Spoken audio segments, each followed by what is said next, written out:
Okay, so last lecture was what? What was the last lecture on? What was it on? At least something you can say, something you remember from the last class. Huh? You were not there. How many of you all were there for the previous class? Huh? Nobody was in the previous class. He was there. Okay, just one. Okay. Okay, so since nobody was there, I'm sure many of them were there. I think I see some familiar faces. Don't worry, I won't quiz you on the previous class. Okay. Okay, so first let's begin with. All of you have seen this. What is this? This is a set of integers, right? Right? We just write it with the extra this because we want to differentiate between the normal z, right? The capital Z. Okay? So we call this a set of integers. Are you all familiar with this? If you don't understand, tell me, I'll repeat it the second time, because once I was teaching and they were not answering and they told, ma'am, we are talking so fast, tell us twice.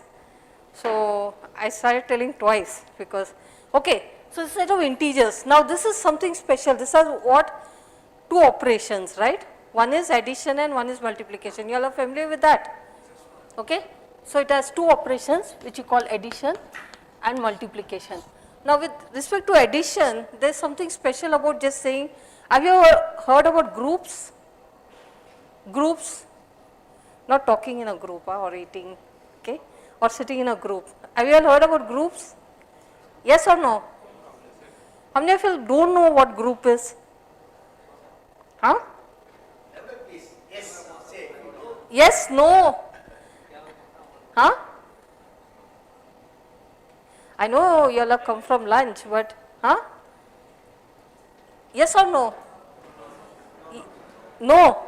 Okay, so let's look at Z. So with respect to addition, what are the special properties you can tell about Z?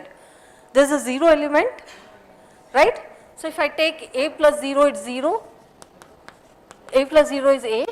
Okay. I take any integer and add it to 0, I get a, right? So 0 is called the additive identity. Okay. Now once you have an additive identity, you also have an inverse, right? For every element a, okay, you have an element minus a, which you call the inverse. Okay. So this is identity. This is called the inverse. I think I should write bigger.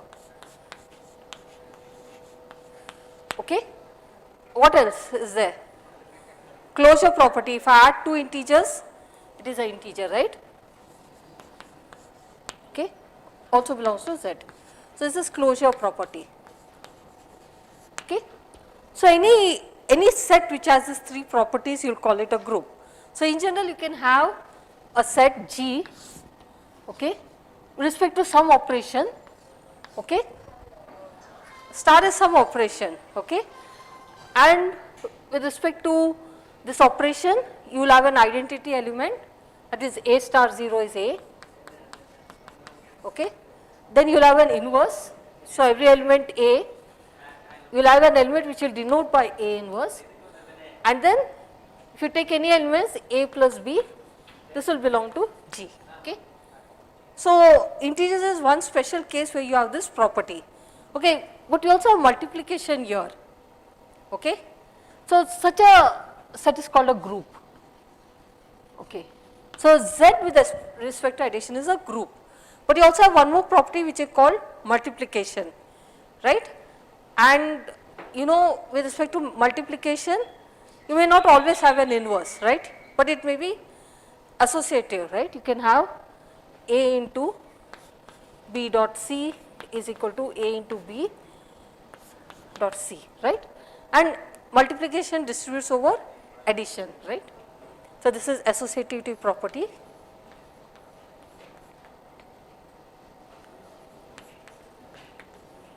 And multiplication distributes over addition, that is a dot b plus c is a dot b plus a dot c. Okay.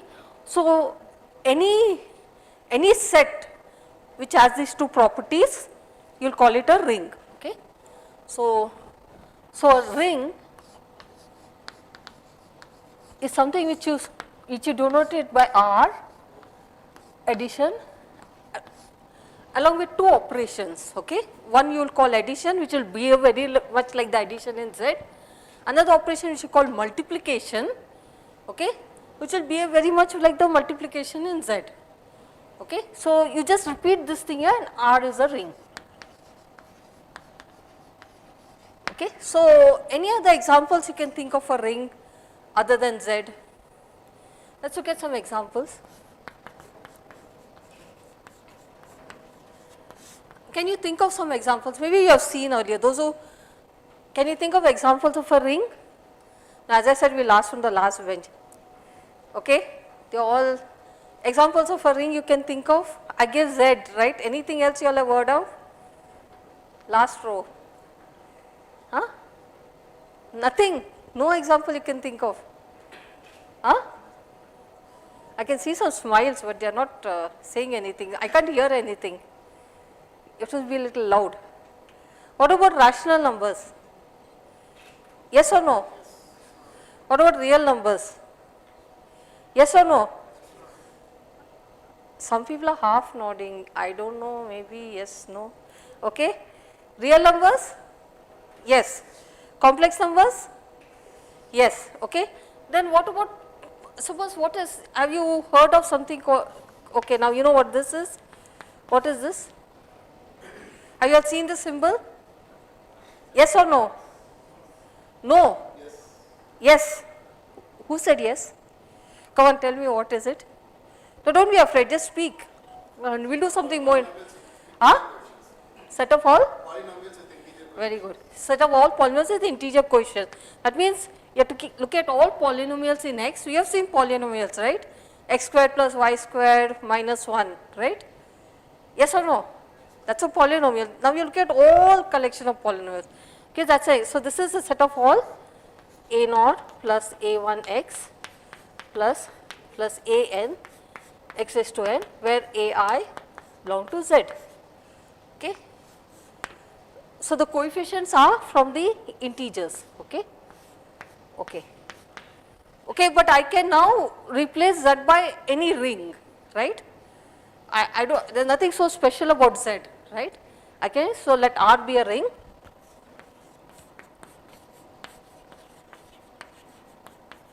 Then we can talk of Rx, right? Rx is a set of all polynomials in X with coefficients in R. Okay, so this is the same definition I have here, but just that my AI are in my ring R. Now, is this a ring? Yes or no? Yes or no? I mean there are at least 30 people, 40 people, I should hear 30 yes, if it is a yes. Yes or no? Yes, it is a ring. Okay, what about this? Is it a ring or no? Huh? Yes, ma'am. Yes, very good. Yes, this is also a ring. Now, suppose I have two variables, okay. I look at R, I can throw in one more variable, right? X and Y. Is this a ring? Huh? One person said yes, one said no. Now we'll have to take a count, vote. Okay, how many say yes? Put your hands up, come on. Oh my God, 1, 2, thanks Tapas. After you put, some people got confidence, to put up their hands. Okay, it is a ring, right? Okay, so the same definition, I look at variables x raised to something, y raised to something, I take the sum and I look at the coefficients. You can verify that this is a ring, all these properties are satisfied. I can also look at this ring in this way. First I look at this Rx, okay. You said this is a ring? Then I can think of this, right? This is same. I just write it in a different way. I just collect the coefficients which have x and put it here. So I can think of so this is also a ring. So I can put any number of variables, right? Now instead of, where's the duster part? Okay. So I can have say x1, x2, xn, and I can look at x1, xn, okay. And are these variables?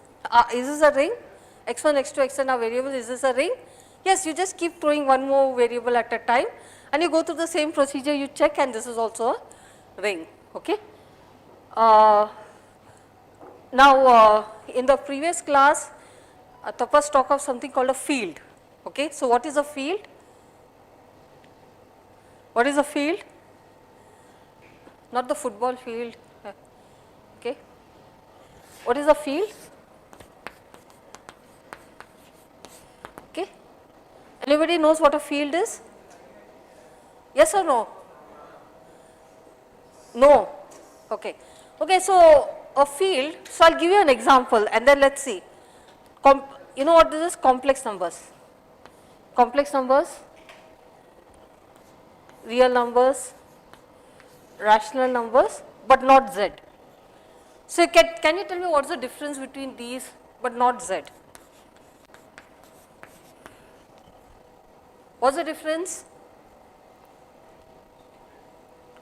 What's the difference between what is it, something that these have and this doesn't have?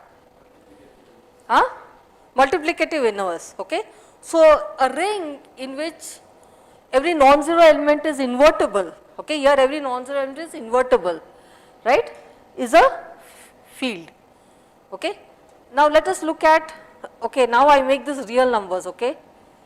It's a var I make real numbers, okay. So my ring is real numbers and I look at all polynomials over it. Is it a field? Is it a field? Huh? How many say yes? How many say no? How many say no, it is not a field? That means it is a field, right? The whole class is saying, huh? Okay, can you tell me what is the inverse of x?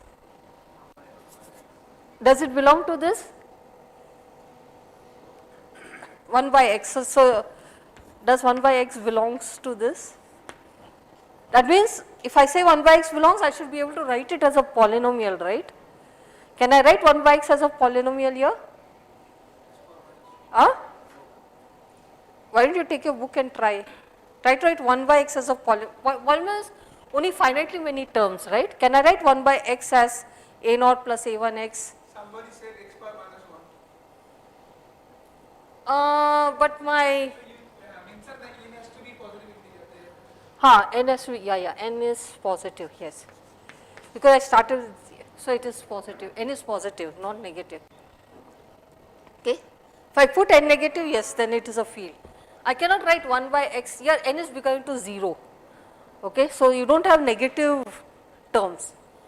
Okay, so 1 by x is not here, so this is not a field. Okay, so Rx is not a field.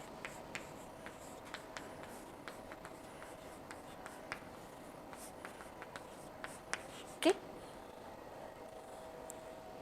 Okay, so now we have seen examples of rings, example of a field. Okay, but now there are some rings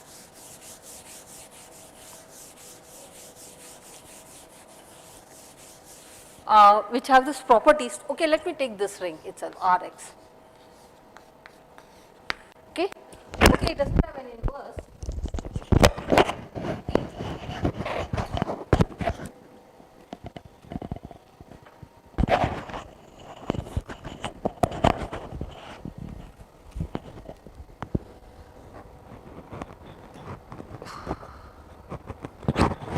Okay, hello.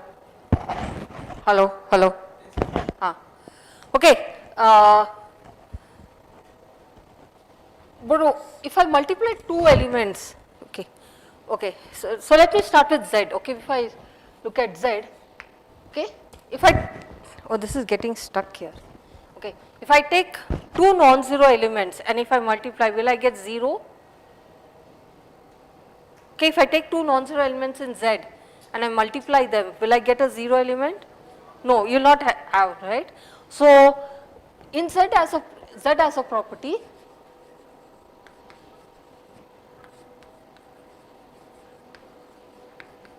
that a times b is 0 implies a 0 or b 0, right.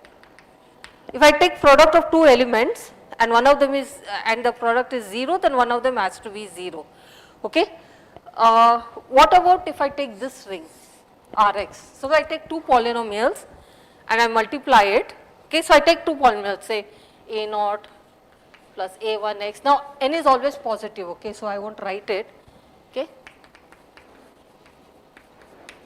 and now I multiply by b0.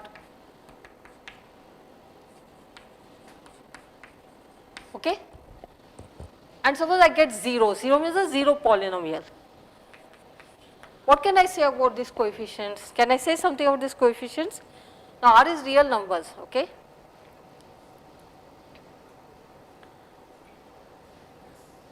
Now I think you all should at least take your book and write down, right? Then you will see. What can you say about the coefficients? Something can you say about the coefficients? Okay, at least take polynomial of degree 1, degree 2, degree 0. Take some examples and see. What can you say about the coefficient? At least some guess.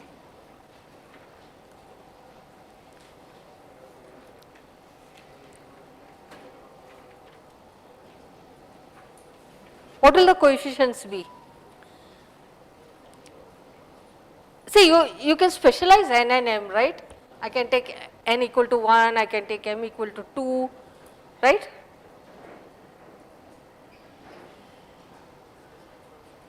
And so what is 0? 0 means, see, I can write 0 means 0 plus 0 times x plus 0 times x raised to n plus whatever, right? Now what can you say about the coefficients? Why? Coefficients of what? Which one? Which coefficients are 0? Anyone, both. How do you show, how do you prove that? Coefficient of anyone means now there are so many, there are n here, there are m here. When you say anyone means,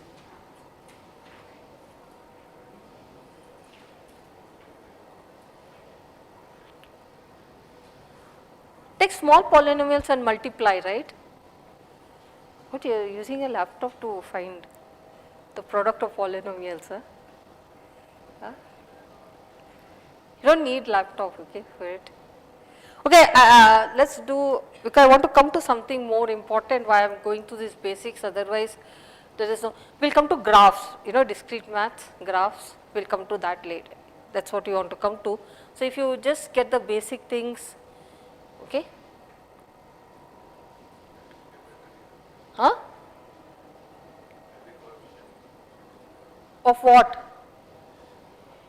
One of them, right? So, you multiply, no? How do I multiply? A0 with B0, right?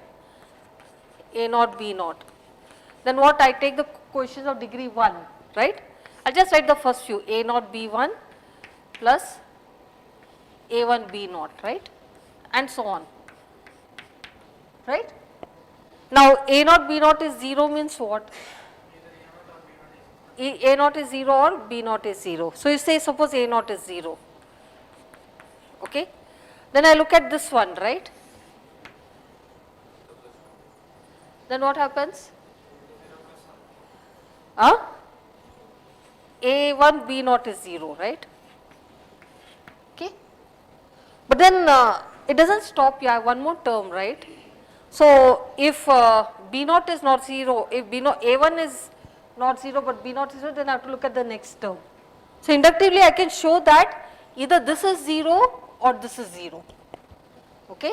If you work it out, it says, so suppose I call this polynomial f and I call this polynomial g, okay. If I take the product, so this will imply that f is 0 or g is 0, okay. So, such rings are called integral domains, okay, where you, so whenever you have a field or whenever you have rings like R, Z, C, we won't go beyond this, okay, we will just look over this. So, example, if I look at Qx, Rx, okay, polynomials over here, or if I look at this one also, if I look at the polynomial in n variables over the reals, they all have this property that if I multiply two polynomials, and it is 0, one of them has to be 0. Okay. So, that leads to definition of an integral domain.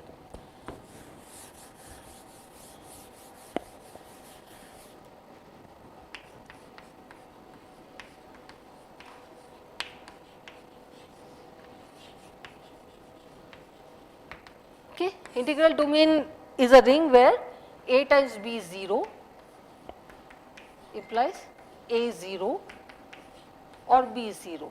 Okay. So, we will say we have a ring R with respect to addition and multiplication, okay, or B is 0. Okay. So, what have we done so far? What all have we learned? We have seen example of a ring, we have seen examples of fields and integral domains. So, all these rings which I said are examples of integral domains. Okay. Now, why do we study rings? Is there any reason, or we just want to make things more complicated and add more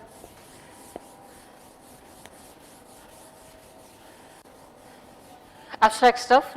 Okay. So, now okay. So, I will understand integral domains. Examples of integral domain. What are examples of integral domain? Integers, is it an integral domain? Yes. Rational numbers, real numbers. I am not neither hearing yes nor a no. Integers, rational numbers, complex numbers, yes, okay. Polynomial rings over complex numbers, polynomial rings over complex numbers, yeah, see.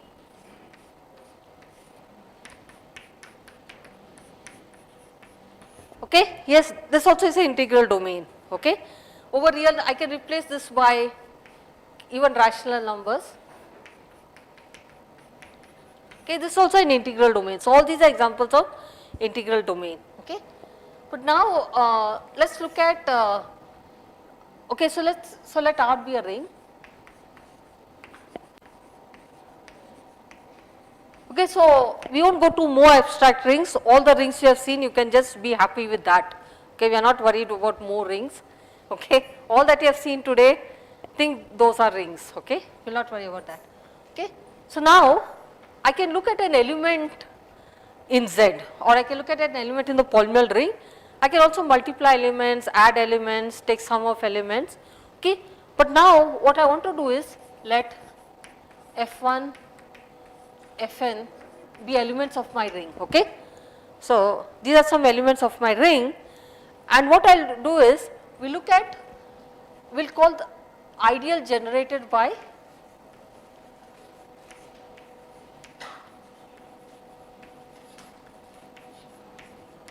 these elements F1, F2, Fn, okay. That means I will denote it by I to be generated by F1, F2, Fn. When I say generated by means they generate. So, that means this is a set of all elements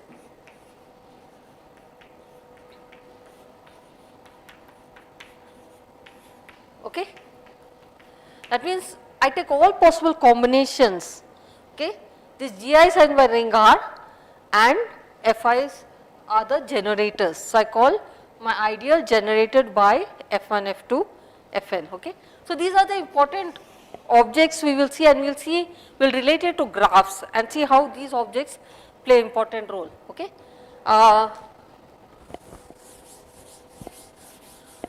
Okay, let us look at an example, okay. So, let us look at Z, okay, example. So, my ring R is Z, okay. Can you give me an example of an ideal in Z? See, almost also think, can you give me an example of an ideal in Z? You have to tell me what F1, F2, Fn is, that is it. Give an example of an ideal in Z. Give an example of an F1. Say 2, okay, what is ideal generated by 2? So, my I is ideal generated by 2, right.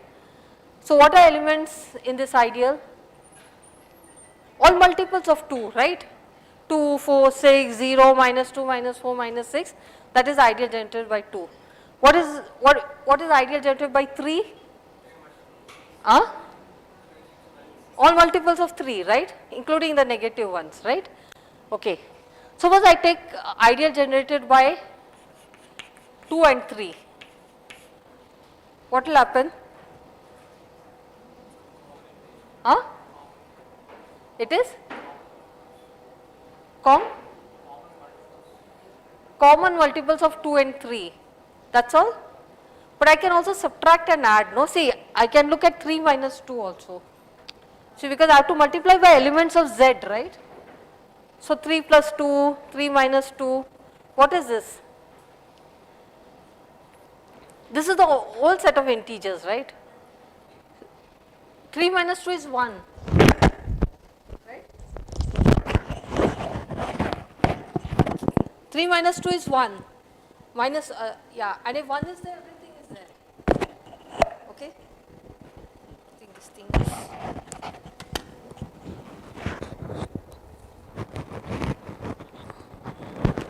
Hello? 3 minus 2 is 1. So this is ideal generated by 1. What is the ideal generated by 1? Everything is there because I can multiply 1 by any number and I get everything. So this is z. Okay? Okay. You understand ideals? Okay. So there's a theorem which I think you can use division algorithm and show that every ideal in Z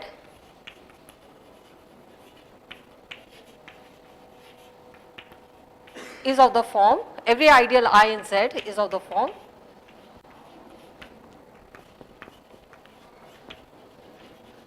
I equal to n, where n is an integer.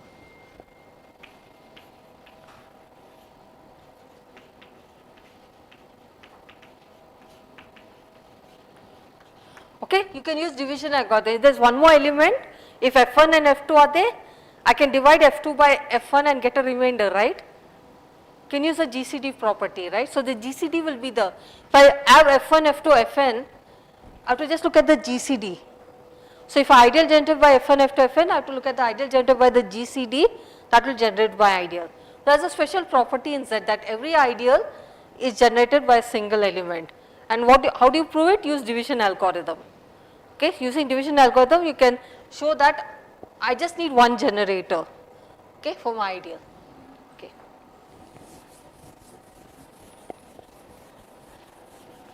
Okay, now there are some special ideal called prime ideals here.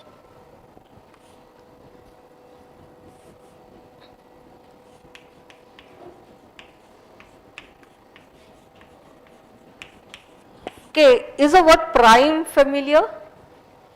Yes or no? You have heard the word prime? At least in integers? Okay. So what is a prime element?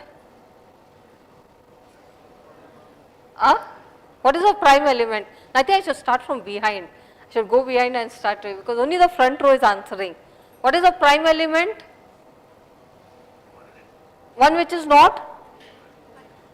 Not? Huh? We cannot, not divisible by other numbers other than 1 in itself, okay, or they are not composite numbers. Composite numbers you are familiar? Huh? Is 2 a prime or a composite? Huh? 6 minus 10? Composite, okay, good. So the word prime is familiar to you, okay. So if I take the number ideal generated by 2, okay, this is a prime ideal, okay, such ideals are called prime ideals. Okay, it's very much borrowed from the idea of prime elements you know in Z, okay.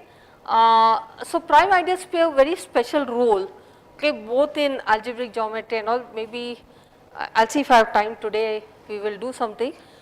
Prime ideals play a very special role, okay, in an ideal. So what is a prime ideal? We will see how this definition translates, okay. So an ideal I is prime if A times B belongs to I, implies A belongs to I or B belongs to I. Okay. Now, if you are in integers, A times B belongs to I, every ideal is generated by one element, right. So, A times B belongs to I means n has to divide that element, right. Right. Now, if I is generated by prime ideal, then that so if okay so let R be Z and I be generated by a prime element, okay, this is prime, okay, then any element f belongs to I. If f belongs to I means it has to be a multiple of p, right, implies f is of the form n times p, right. If f is, because what are elements of p? They are just multiples, right, of p, p, 2p, 3p, minus 2p, minus 3p, all that. So, if f is an element here, it has to be a multiple of p, which is p divides f.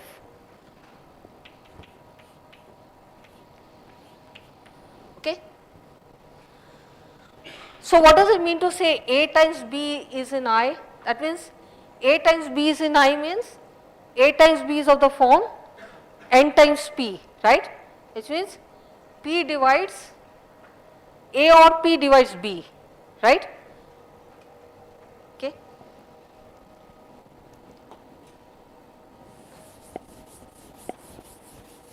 Okay. So, now let us see how does this equation translate. So, A times B belongs to I, A times B is in I means what? A times B is of the form n times p. I am not telling anything new, you all have learned this in school, right, implies A times B is of the form n times p. What does this say? P should divide A or P should divide B, right, implies P divides A or P divides B. Now, if P divides A, what does it say? A is a multiple of P, right. This implies A is of the form say N1P or B is of the form N1P. That means either A is a multiple of P or B is a multiple of P. Now, if A is a multiple of P, what does it say? B may be multiple of something else, n2 times p. No, but P is prime. Right.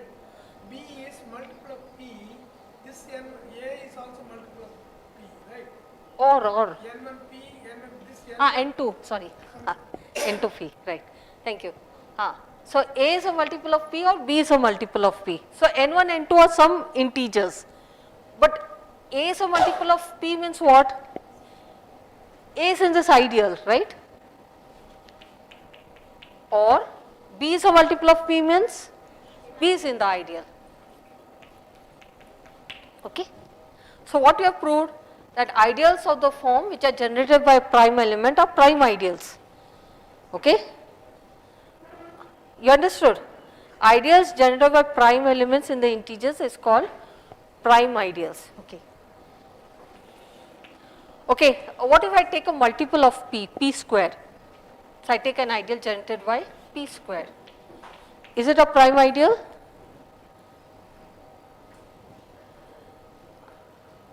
Is it a prime ideal? No. Why? P into P, right, very good. I write it as P into P, okay. P does not belong and P does not belong, okay, very good. So, this is not prime, okay. Okay, now let me see if P1 and P2 are two prime ideals. What about that? Okay, I can rub this. Okay, so I say P1, P2 prime and I look at I generated by P1, P2, okay. Is this a prime ideal? These are two different, right?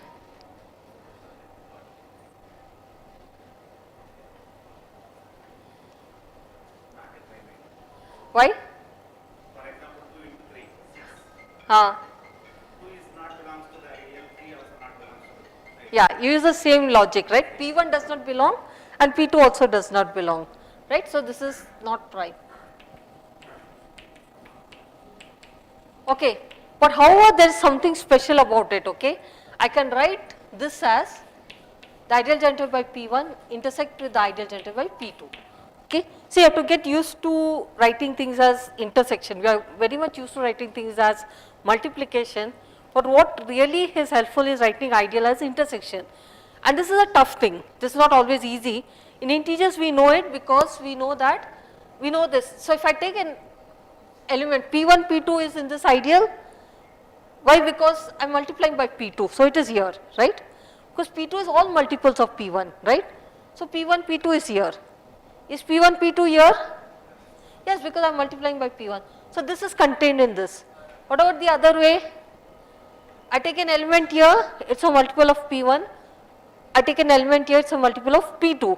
So if it has to be in both sets, it has to be a multiple of P1 and a multiple of P2, right? So it has to be here. So for integers we, okay, so here I can write I as an intersection of two prime ideals, right? Is it fine? I can write I as intersection of two prime ideals, okay. So what we want is something like this. We want to write I as an intersection of some ideals in a nice way, okay. So I take I to be generated by P1 square, P2 square, okay.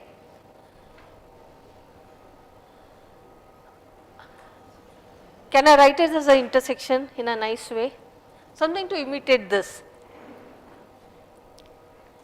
I can write it as, okay, yes or no?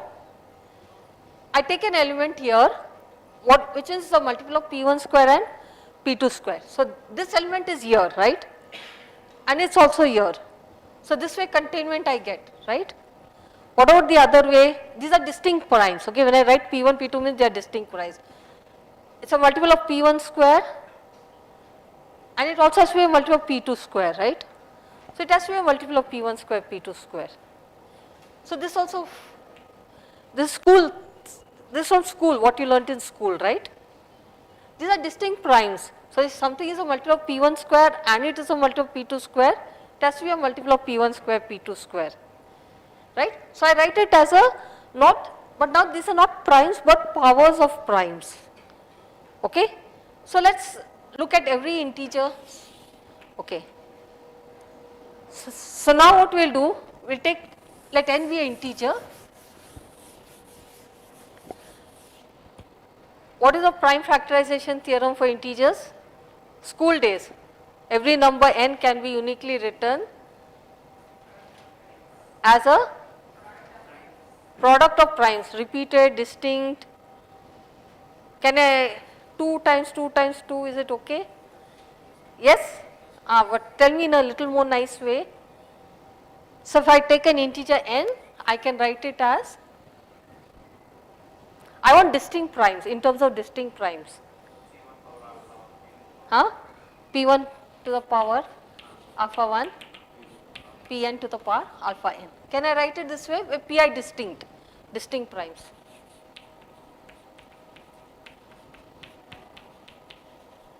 Okay. Now look at the ideal generated by n. Can I write it as an intersection in a nice way? How would I do it? Just look at it and tell me. Huh? I think I want to hear different voice. How do I write it as an intersection? P1 power alpha 1, ideal generated by P1 power alpha 1, ideal generated by P2 power alpha 2, and so on. Okay. Now these are not primes but powers of primes. So you see that when I want to write an ideal as intersection of some ideals, prime ideals are not enough. I have to go little beyond prime ideals, okay. And so these ideals are called primary ideals, okay. They are not prime but they are close to prime ideals, okay. So we will see what is called primary ideal.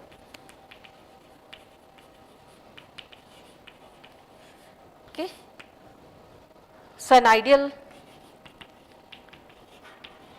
normally you write Q is primary, okay, if A times B belongs to Q and A does not belong to Q, implies some power of B belongs to Q, okay. What was prime ideals? If A does not belong to Q, B has to be in Q. What does this say? That if A is not in Q, some power of B has to be in Q, okay. So are these primary ideals, power P1 raised to alpha 1, P2 raised to alpha 2, are they primary ideals? Okay, why is P square a primary ideal? P is a prime, is P square a primary ideal? Yes or no? Just look at the definition. Is P square a primary ideal? Yes or no? P does not belong to the ideal, but P square belongs to the ideal. This is not prime but primary. Okay? What does it say? If A is not in my ideal, some power of B has to be. So cleverly I should write my A times B, right? And that should be for every element, every A times B in Q, right? But it's enough to look at generators. So if P times P is not there, P is not there, but some power of P has to be. This is my A and this is my B, right? So one has to choose your A and B cleverly. A is not in the ideal, but P square is in the ideal, right? So this is primary ideal.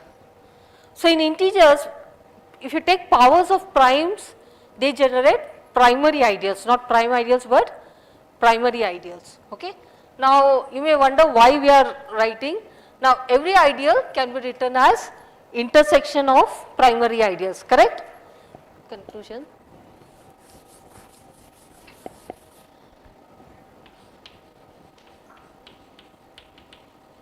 Is that every ideal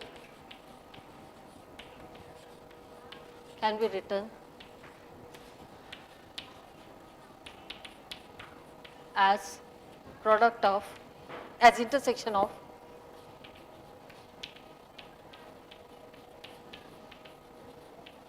primary ideals.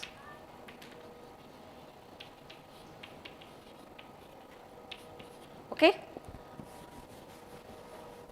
So in Z. So in a set of integers, every ideal can be written as intersection of primary ideals, okay. Is it clear? Okay, this is a proof. So you see, if I want to write intersection of ideals, primary ideals is what one has to look for. Prime ideals are not enough. You have to look for primary ideals. And this also has some geometric consequences, okay.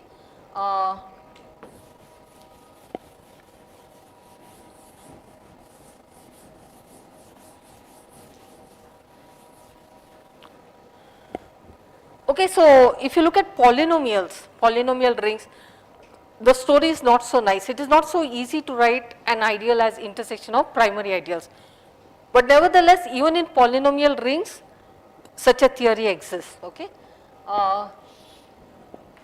So you can it's a theorem, and what is called the primary decomposition theorem. So I'll just write it in, maybe I'll say C x1, or maybe we'll put rational numbers qx1, x2, xn. Every ideal I can be written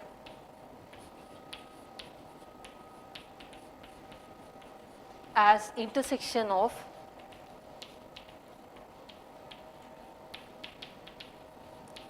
primary ideals.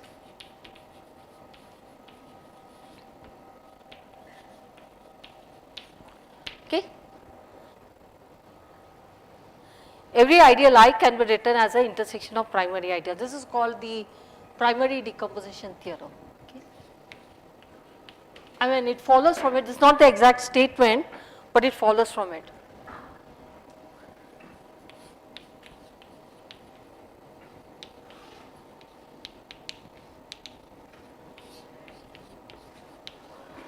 Okay, let's look at geometry and see why we are so interested in primary decomposition.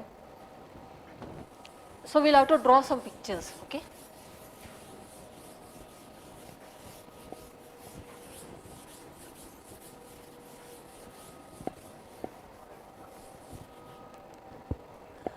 This is my book.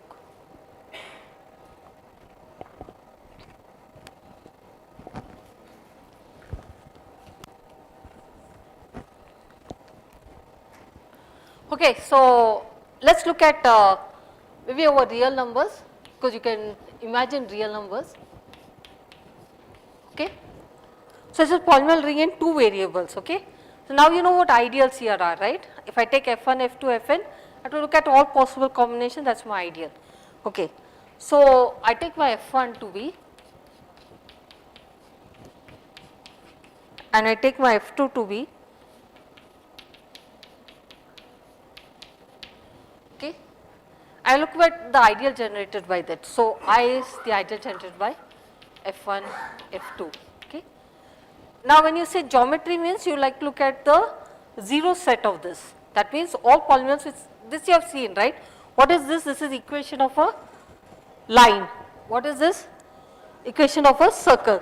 So the zero set of I, okay, is 0 means 0 set of I. It is 0 set of f1 and the 0 set of f2, right? It is the 0 set of f1 intersection with 0 set of f2. How do I draw the 0 set picture? How do I draw it? Come on, now this you have to do. This you all have done in school. Come on, tell me what it looks like. Come on, you all have done this in school. Draw equation of line you have learnt, no? Y is of the form mx plus c. Okay, how does this line look like?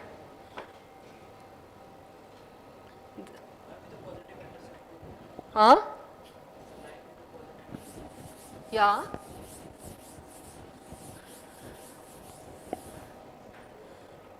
How will it look like? At least tell me, how will my line be? Which way it will slant?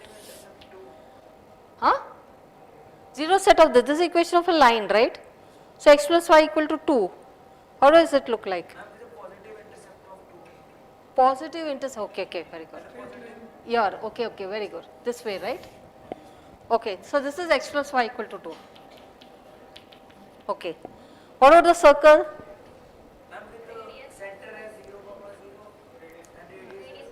Okay, very good. I take radius 10, whatever. When I can't draw 10, so I'll just, okay, something let me draw. Okay. Okay. So it will intersect in 2 points, right? Can you tell me what those points are?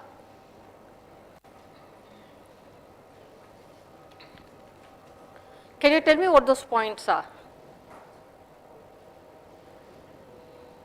Can someone work out and tell me the points? This is very easy. I chose a very easy example so that you will get it very quickly. Come on, this one I think all of you all know. You are done in school, just refresh your memory. I am sure everyone in this room can do it.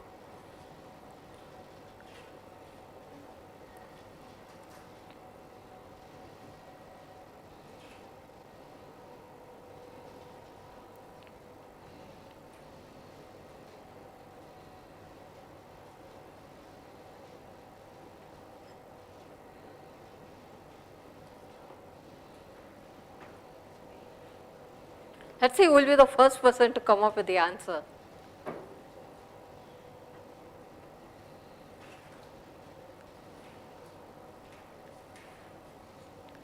Let's see which row, this row or this row or this row. Come on, quickly.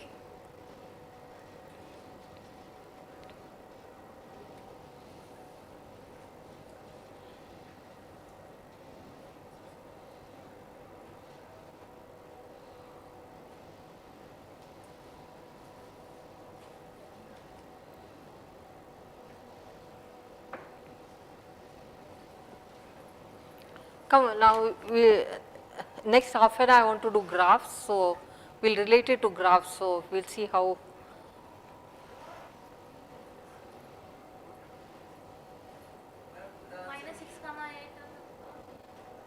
Okay, what is it? Z is minus 6. X is minus 6, right? So it's minus 6 comma 8, right? Okay. And what is this? Right, 8 comma 8 comma minus 6. Okay. So actually, yeah. So now this ideal actually, I can write this ideal as, okay, I'll write it.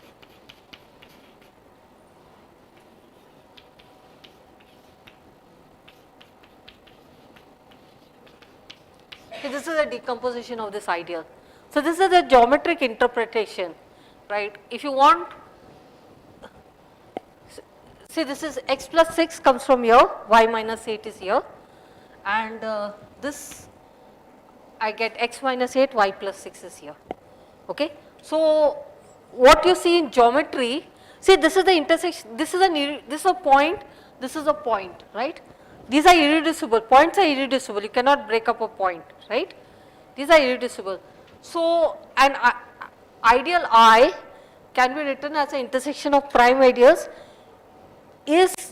translates to saying that geometrically you can look at the irreducible components. So that is the geometric and algebraic version, okay. Writing an ideal as intersection of primary ideals is same thing as looking at the irreducible components here, okay. Up to radical, but okay, that I won't say. But so you see that there is a relation between geometry and writing I as the intersection of ideals, okay. So that is that's the reason why one would like to write I as the intersection of ideals. Now both these are prime ideals, okay, if you see. So writing I as the intersection of ideals gives me a geometric interpretation that this is one irreducible component, this is another irreducible component, okay. So that is why you see ideals are of importance, and primary ideals, in fact a more general statement is I can write I as the intersection of primary ideals, okay, and those primary ideals will give me irreducible components here when I look at it geometrically, okay.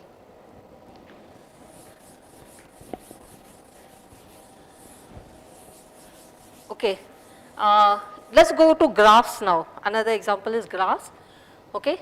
Can you give an example of a graph? Simplest graph, simple graphs. Discrete maths, you all have done graphs. How do you represent a graph? Vertices and edges, right? Simplest graph, can you tell me? Huh? No parallel edges and groups. No, a simple, very simple graph. Triangle, okay, very good. Like that, that's what I want. And I will not go to complicated graphs because, okay, triangle, okay. But just this, is this a graph or is only a triangle? Is this a graph or a triangle? Or both or none? That's okay. What is it? Huh? It's a graph? No. You said triangle, so I drew a triangle. What is missing then? Huh? Huh? Vertex. Vertex is missing, right? You have to tell what, I mean, okay, we'll forget about directed graph and all, no, I mean not, we won't go for directed graph. Okay, we'll say 1, 2 and 3, these are vertices, right? Right? Yes or no? Okay. So now, given a graph, we'll associate a polynomial ring, okay? So corresponding to this vertex, okay, V1, V2, V3, I'll associate the variables x1, x2, x3, okay? And you can be over the polynomial ring, okay? Okay. So now what I'll do is, given a graph G, you can talk of the edge ideal of G, okay? The edge ideal of G, okay?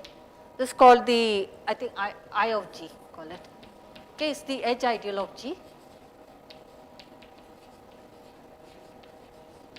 okay? And it is a set of all, it's generated by, okay, it's generated by all xi, xj such that vi, vj is an edge,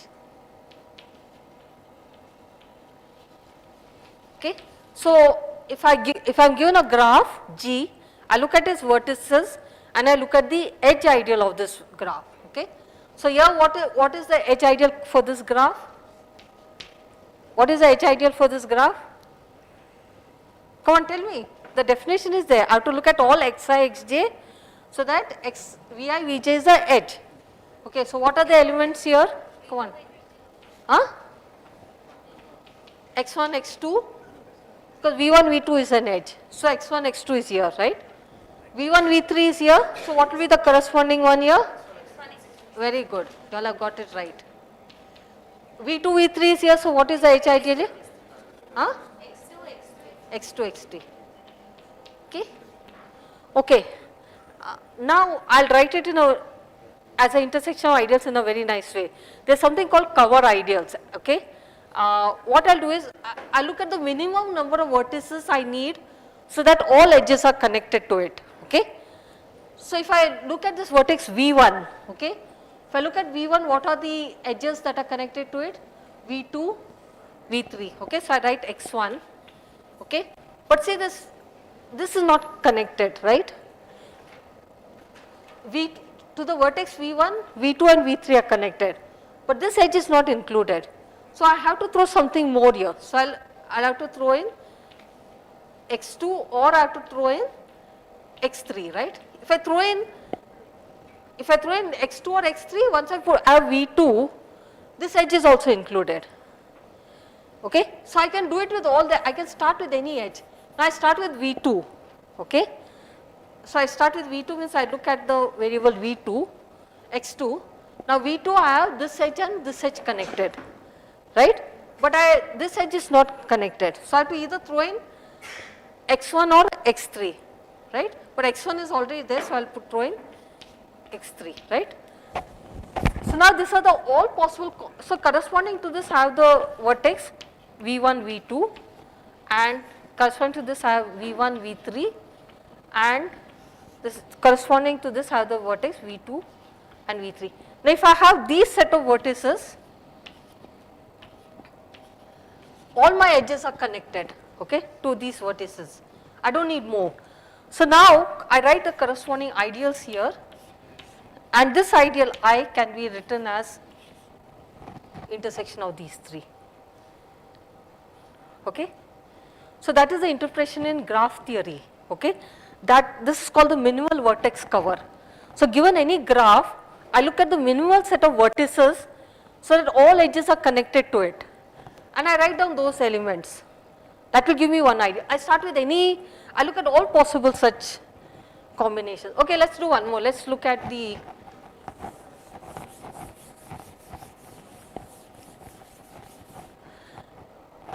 so in other words, in the terms of algebraic, this is a primary decomposition. So this is the primary decomposition.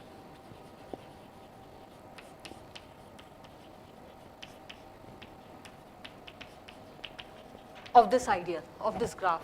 Okay. Let's look at another example. Okay, let's take 4 vertices. Okay. Okay. So I'll call it 1, 2, 3, 4.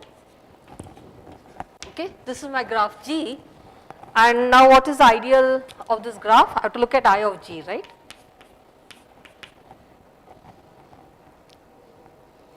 Okay. So what is I of G? Come on, tell me.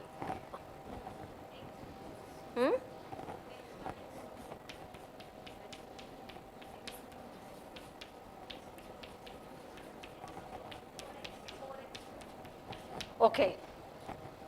Now can you write a decomposition like this? So if I have the vertex V1, okay, so first let us write the, so if I have vertex V1, I have this one is there, this one is there, right? But now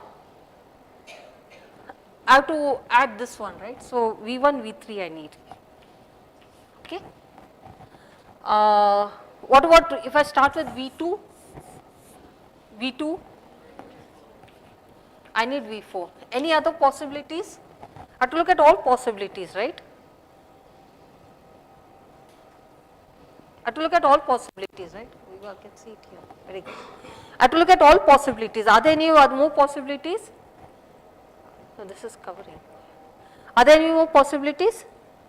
No. So now can you write the decomposition?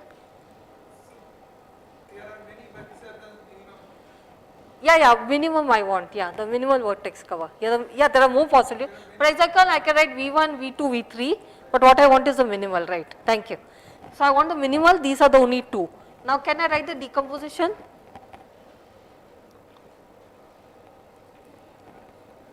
Now just look at this example and tell me.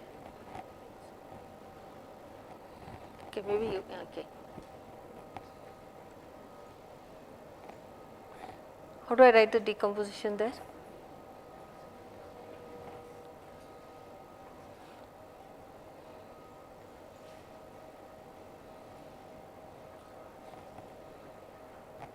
Just tell me, yes.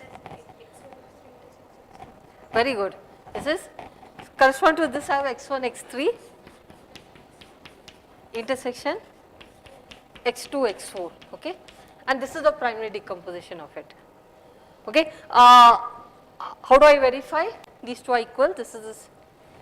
How do I verify it is equal? See, when we say you have to verify something, one inclusion should be obvious. Another inclusion you have to think a little bit. Which inclusion is obvious? Which way? See, there are two inclusions. One is this and one is this, right? Which inclusion is obvious? This way or this way? Come on. First one, this is contained in this. That is obvious, right? Okay, how do I show this one? See, variables behave like very much like prime numbers in integers, okay? So if I want to know something which is here and here, I have to take the LCM of that, right? So what is the LCM of x1 and x2? x1, x2, right? That is here. What is the LCM of x1 and x4? x1, x4, like that, okay? So variables are very nice because they behave very much like prime numbers. Okay, so if I want to look at the intersection, I just take the LCM of them and I show it is this way, okay? So the other inclusion is also clear, okay? Okay, but let me just, how much time I have? 15 minutes. Okay, very good. Where's the duster? Yeah.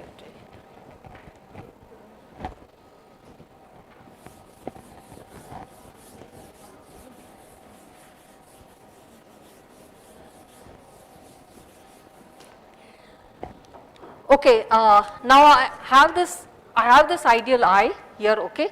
So this is the ideal corresponding to this triangle, okay. The three, okay. This is not called a triangle, but when you look graphs, what is the special name for this graph? What is the special name? Huh?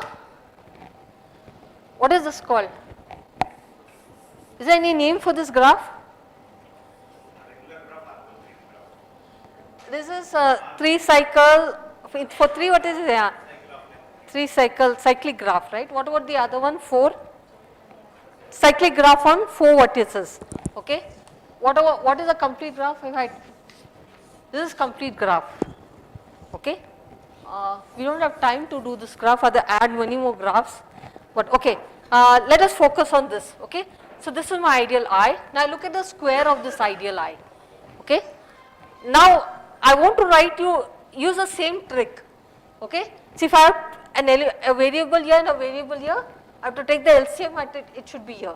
But you should be able to do the reverse also. See, if I have x1, x2, I have x1 here and then I have to be able to do the reverse, okay? So I'll take the square of this, okay? What are the generators of I square? I just take squares of these elements, right? So I write as x1 square, x2 square. I take the square of this, okay? Then I also have x1 square, x2, x3.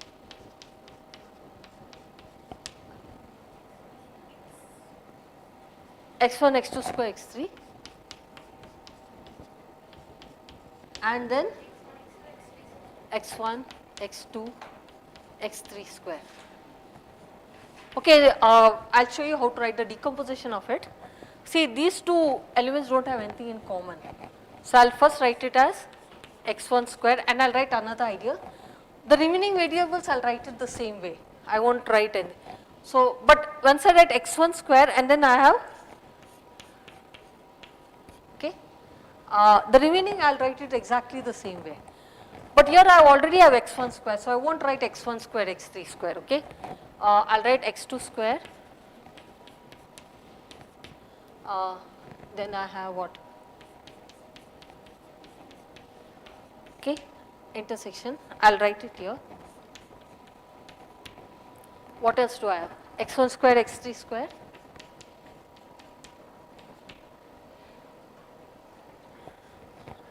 I think, yes, tell me, what are the remaining terms? x2 square, x3 square I won't write because x2 square is already here. I'll write x1 square, x2, x3. This term is already there because x2 square is already there, so I'll write x1, x2, x3 square, right? Okay.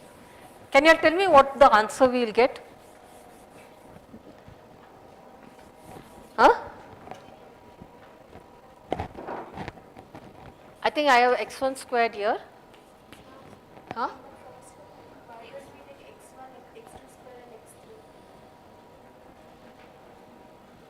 Oh, I missed out one term. x1, x2 square, x3. Okay, thank you. Okay. Yeah. Can you continue me? Okay, I have x1 square. Now I write x2 square. Okay, here. Then I get x1, x2, x3 square. And then I don't write this term because x2 square is already there. Intersection with x2 square. Okay. No, x1 square, x3 square. Okay. What about here? This term is there, so I don't write it. I write x1, x2 square, x3, right? Can somebody complete and quickly tell me what it is?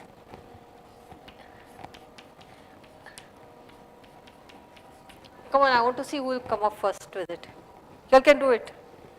Just one or two steps more. Okay, maybe I'll do it. X2 square, x1 square, but I have x1 square, so I get x1, x2, x3 square, intersection with, okay, x2 square, x3 square,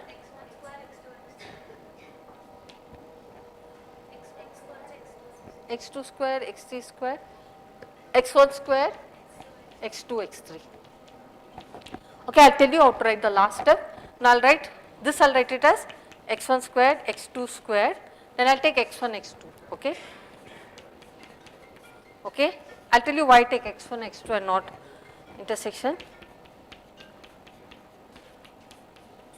I mean, if you write down this thing, it is just cyclic in this, so now just I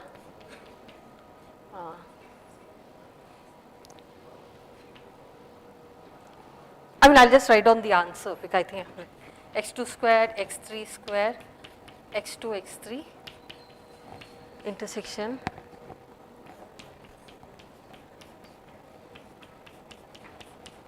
Okay, so this is what I get.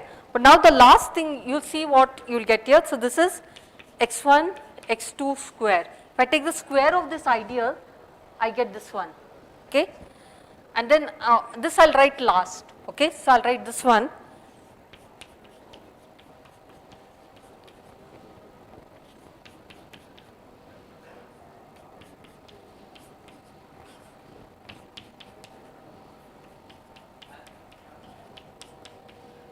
Okay, so this is the final answer. This is equal to this, equal to this, equal to this, equal to this is the final answer. Okay, so you see that I think I erased the original thing. Let me just write down.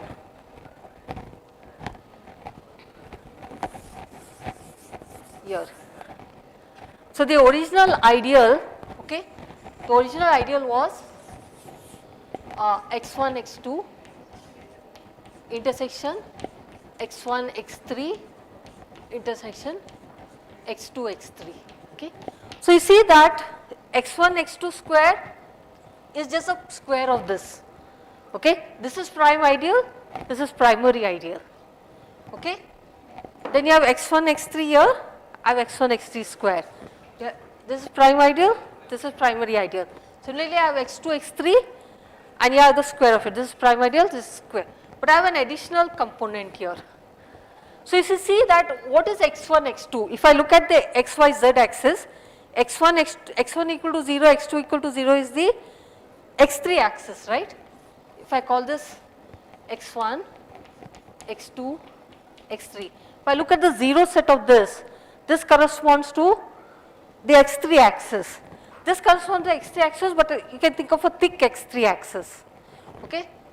Similarly, x1, x3 corresponds to the x2 axis. This corresponds to the thick x2 axis.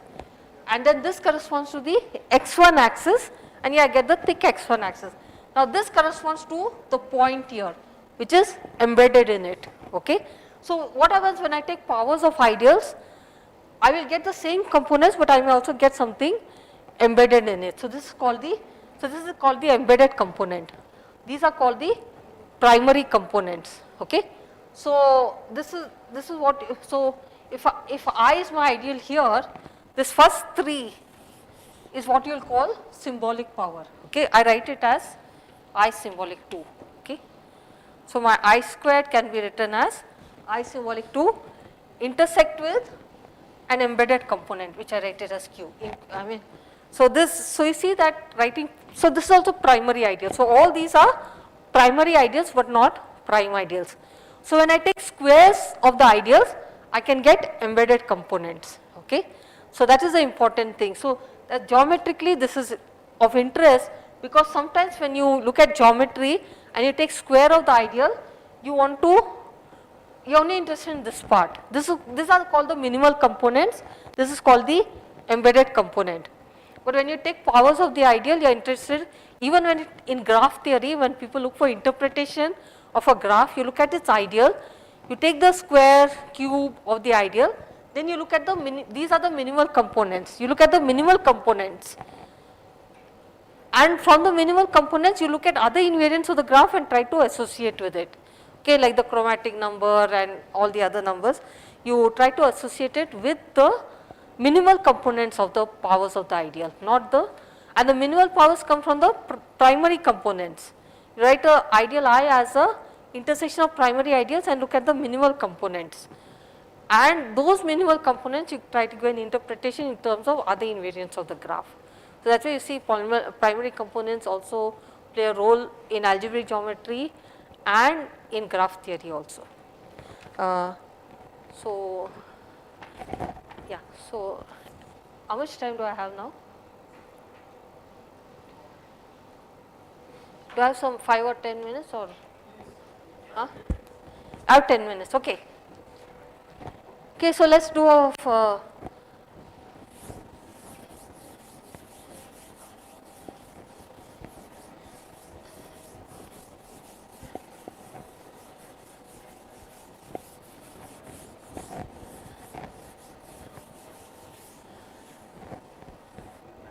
okay, we look at a complete graph on 5 elements.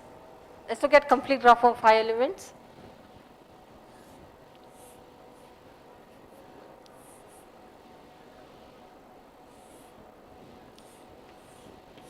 Okay, complete graph means I put all the edges and vertices. Okay. Okay. So I call this 1, 2, 3, 4, 5. Okay. What is the edge ideal? All possible xi, xj. Can you write the decomposition without really write? I don't care what this is, but can I write it as an intersection of prime ideals? Just by the trick. Okay, just look at the vertex set, look at the minimal vertex cover, and you tell me how do I write it as a intersection. I need not know the generators of I. Okay, what are the generators of I? x1, x2, x1, x3, x1, x4, x1, x5, all those possible. How do I write it, the intersection? Just from the diagram. Okay, you tell me what is the minimal vertex cover first. Tell me what is the, so I start with 1. I won't write V1, V2, I'll just write 1, 2, 3, 4, okay. What is the minimal vertex cover? At least one minimal vertex cover. Hmm? No, no, that's not, 1, 2 won't be enough. You need, I'll give you a hint, you need 4. No, no, in each set I need 4 elements. Yeah, if you try it, you'll see if I have 1, 2 also, I have this, okay, I'll think of it, I have this, I have this, I have this covered up, right? If I have 2, I have this one covered up, this, and this one covered up. See, I have still something left. 1, 2 is not enough. I need 4 elements. If you check out, you need 4 elements if you do it. Do it on your paper. So if you do it for one set, you will, 1, 5 is also there. But see, but still there are something left, right? There are 3 of them left, 3 edges left. See, if you do it yourself, because I don't have colored chalks, otherwise, okay, what is the minimal vertex set? Come on. I give a hint, you need at least 4 elements, exactly 4 elements. And you check that. Whatever combination I start with, I need at least 4 elements.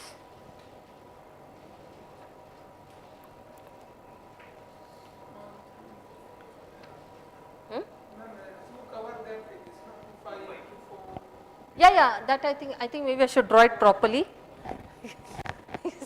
Or maybe a bigger one. Okay, let's draw a bigger one. Okay.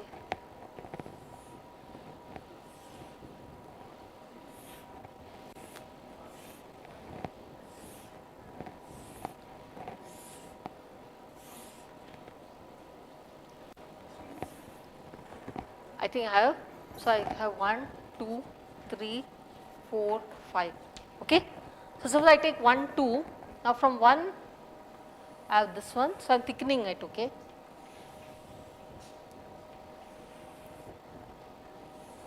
Okay, then I start with 2,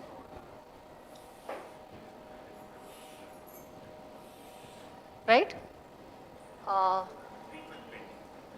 But 3, 5 is not there, 3, 4 is not there, 4, 5 is not there. 4 and 5 is Yeah, 4 and 5, right. What about 1, 2, 3, 5? Okay. Okay, so every time I need 4, actually because it's cyclic. So what will be the, okay, 1, 2, 3, 4, 1, 2, 1, 2, 3, 5, okay. 1, 2, 4, 5, no. So every time I have to drop 1. So here I drop 3, here I drop 4, here I drop what? And the 5 is 4, ma'am, there Huh? are 5. So there are 5 partitions, you have to choose 4. So it is 5 choose 4. Yeah, 5 of them you. 5 many ones you can do. Right, right. Yeah, so what are they? Okay. 1, 2. Okay, let me. So I drop the first vertex, I get 2, 3, 4, 5. I drop the second vertex, I get 1, 3, 4, 5. I drop the third vertex, I get 1, 2, 4, 5. Okay, then 3, 5. Okay. Now give me the primary decomposition. Come on. How do I decompose I as an intersection of prime ideals? Come on. X1, X3, X4, X5.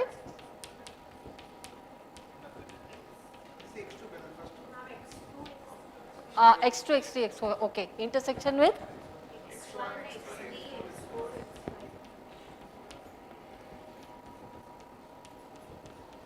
Okay.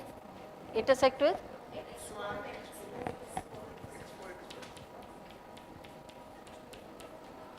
Intersect with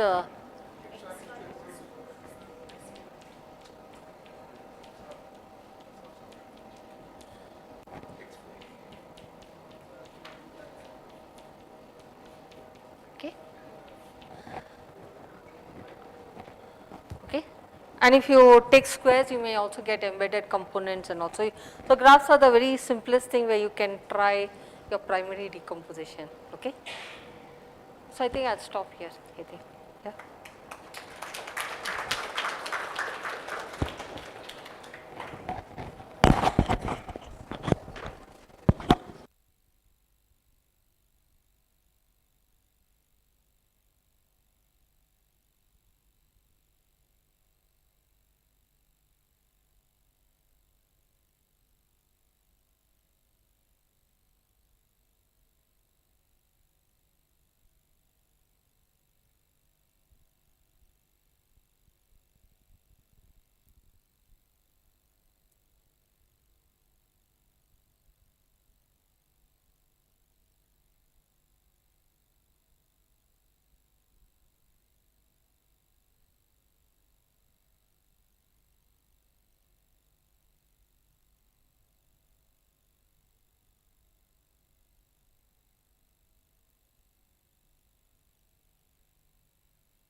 அப்படியே கொடுத்துங்க பண்ணிங்க.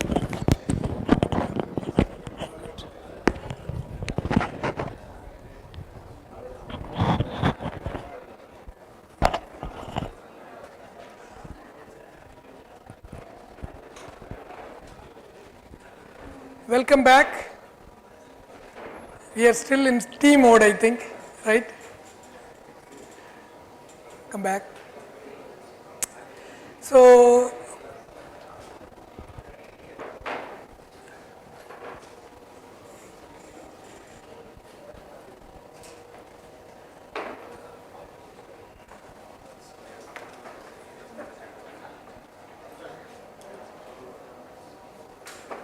in this talk, we will walk through history of mathematical thinking. Particularly, there are two problems I mentioned yesterday, the vibrating string problem and the heat conduction problem have contributed to many developments of mathematical concepts. So, what we will do is we will go through what are the situations under which what has been studied, what gave rise to what, who did what. So, this is going to be a historical tour. So, that's the plan. So basically, as I said earlier, we in science or in any research, we try to understand unknown thing in terms of representing the unknown thing in terms of known quantities. That's exactly what we do when we don't know a function, you try to represent as a power series in terms of powers or sines and cosines, because we know already these properties of the functions, so we know what it is. So that's the idea. So then what are the possibilities? So given a function,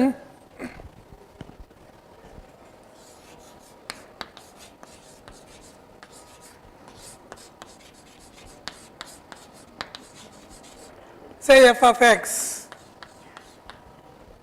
we want to represent this unknown function in terms of maybe 1 x square.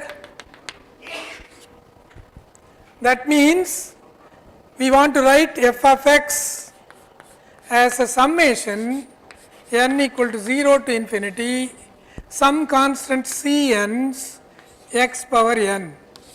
That means we are writing our function as a infinite linear combination of well-known functions. That's the key thing. Sometimes we could also write this in terms of 1 cosine x, sin x, cosine 2x, sin 2x, like that.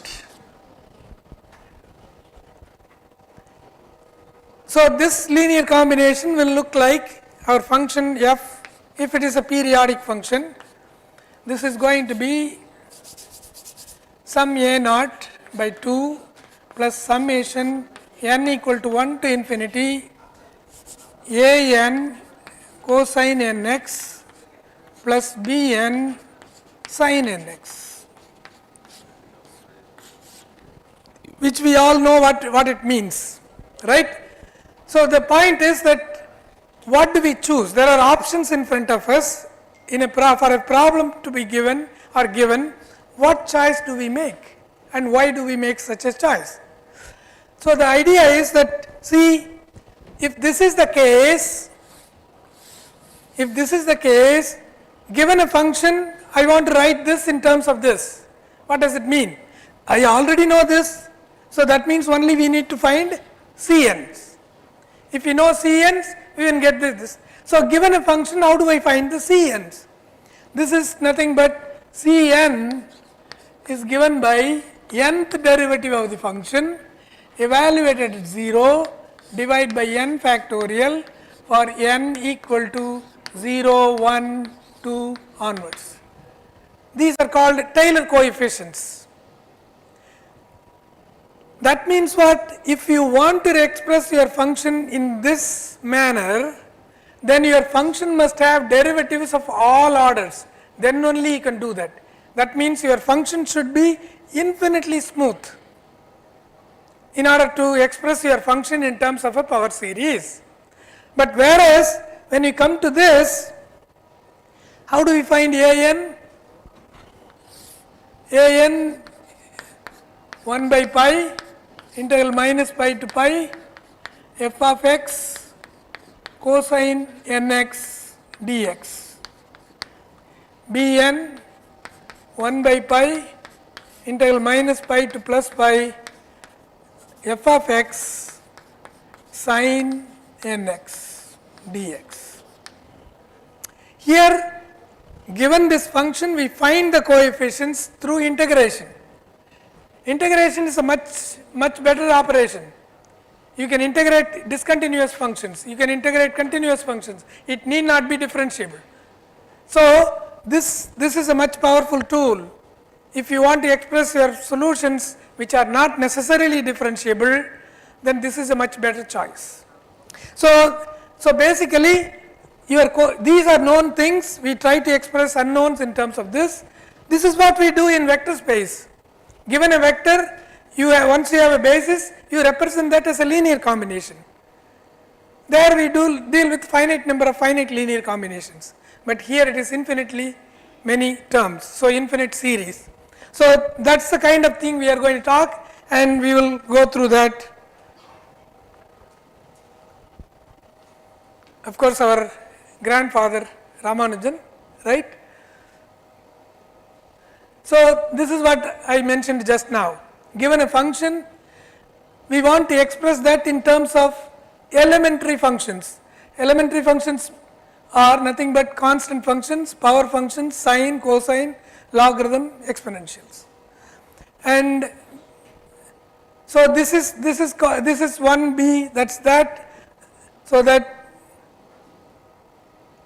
if you want to express your function as a power series, your function must be infinitely smooth. That means it should have derivatives of all order. Then only you can represent. This was due to Taylor. Okay. Now, so this means whenever you see a series, then you talk about convergence. We have already talked about these things yesterday. So basically what does it mean? Given a sequence Bn in R, we say it converges to some value m. That means given a tolerance, you try to find the stage after which all the terms of the sequence are within that tolerance. Given epsilon, this is m, you go this side, this side. You find out first few terms missing, leave out. What are the terms? All of them live in that. That's basically convergence of the sequence. Infinite series, as we talked yesterday, we say it converges if its partial sums converge to that. That we have already talked about it. Then what if the function does not have nice properties? See, to have this Taylor series expansion, power series expansion, your function must be infinitely smooth, which may not happen in the reality.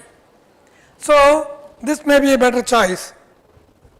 So that's why this second thing, which is called trigonometric series, because it involves trigonometric functions. There it involves power series because it's power functions. Now, so imagine this time, D'Alembert in 1747 studied this vibrating string problem.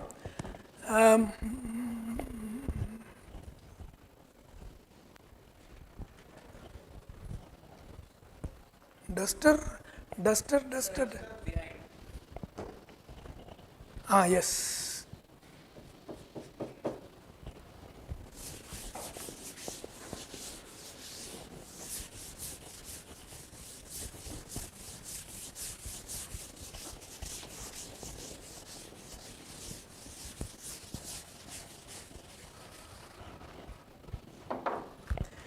So you attach a string on one side, attach this set for just for convenience. I am going to say that we start at 0 and this is say, let us say pi. A string is attached, an elastic string. We want to give a motion to the string. There are two ways you can do. One, you pluck it, let it go, then it oscillates. So when you pluck it, it is going to look like something like this. So you hold it, you let it go. So this is the initial position of the string. So, up to this one formula, this is a straight line, one formula. From this point onwards, this is another straight line, this is another formula. So, your initial function looks like two pieces, a function formula here in two pieces. This formula is different and that formula is different. This is nowadays it is very common, and so that is there. So, this is called, give this as a f of x initial shape. So, when you are oscillating, your string is going to oscillate like this, something like that. So, it is vertically oscillating. So, it depends upon where you are, x, and also depends on the time. So, your solution depends on u, x and t. Now, at time t equal to 0, u of x comma 0 is this function, that is f of x. This is initial condition, initial shape. Second, at this point there is no motion because it is attached. So, that means u of x comma, this is 0 at all time. When x is 0, you are here, at all times it is fixed. So, there is no oscillation on that. That is the boundary condition on this side. Similarly, u of pi for all time equal to 0. This is boundary condition.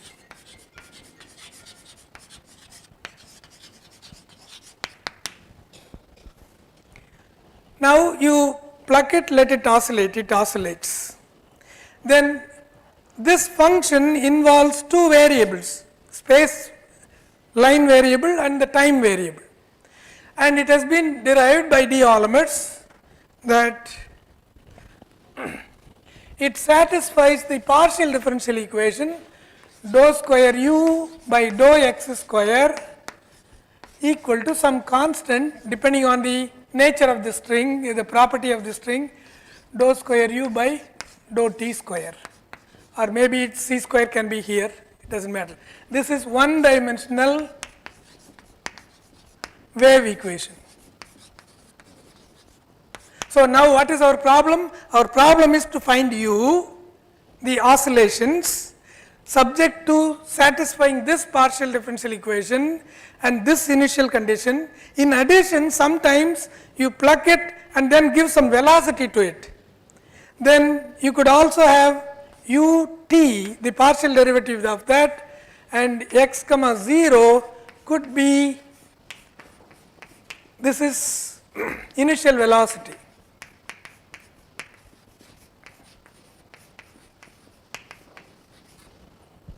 So, partial differential equation, initial condition, initial position of the string, initial velocity, boundary conditions.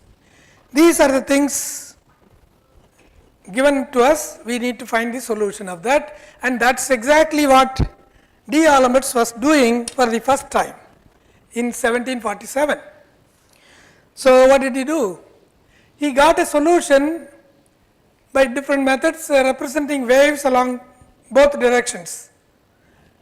One going forward wave, second waves. So, your u of xt was looking like some function of ct plus x, some function of ct minus x. So, the solution do not worry. So, the initial position when you put t equal to 0, that should be equal to the shape of the string. When you take the derivative with respect to t, put t equal to 0, you get g should satisfy those two conditions. But anyway, that is the point. The point is in 1748, Euler, see this solution was obtained by D'Alembert. In 1748, Euler also arrived the solution for the same problem, similar solutions. But he was objecting to the word function, because in those days a function means f of x equal to, you write it as a formula, one single formula. It could be infinite series, it could be something else, but not in two segments. For example,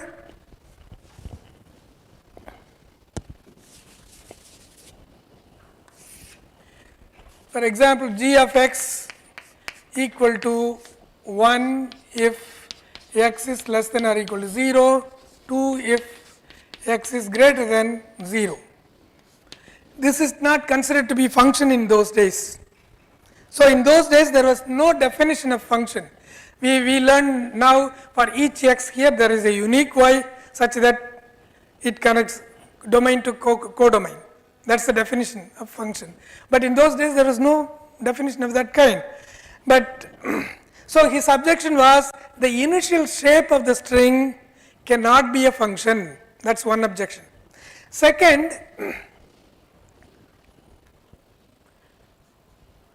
it can be a graph. In those days these kind of functions are called graph but not functions. And in 1753 Daniel Bernoulli also looked at the same equation. He was trying to solve in terms of sines and cosines. Same wave equation he was trying to solve in terms of sines and cosines. So, he got this series solution u of xt equal to that. So, involving sine and cosine using separation of variable methods you can also get that. And u of x comma 0 is f of x, u of x comma 0, ut of x comma 0, it takes no initial velocity. So, that is the solution he arrived.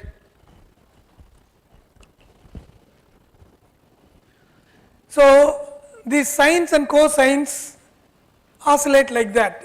As you increase your period, sin 2x will have 2 times repeating, 3x will repeat 3 times within that interval period. So, these are all harmonics of the nodes.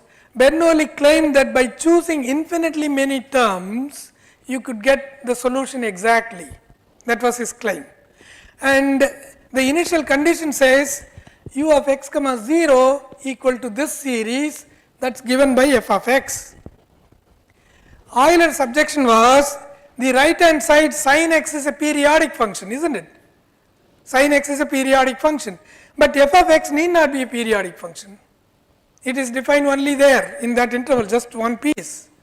So, that was Euler's objection. The right hand side being analytic formula, f is an initial position need not be a function because it is given in 2 pieces. Euler objects this cannot be a function, you are calling it as a function, this cannot be a function. Second, Bernoulli's solutions in those days, thinking about 2 functions agree on, if 2 functions agree on 2 segments, then those 2 things should be equal. They thought that way, but it is not necessarily true. That is another objection. The nature of infinite was also not clear in those days. See, we say infinite, there are infinitely many terms, but there are many infinities, countable, uncountable and even beyond. But in those days even the concept of infinity was not clear. So, then these were the objections by Euler that you cannot claim your solution to be quite okay because this need not be a function, this cannot happen and all those things. Now heat conduction in solids, this is another problem by Fourier.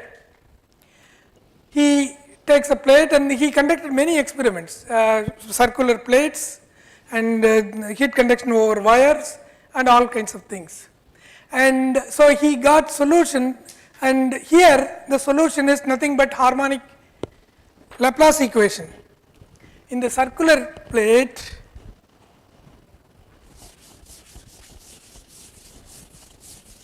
in the morning as I explained, so you take a unit circle for example and you have the heat source across u of x comma y.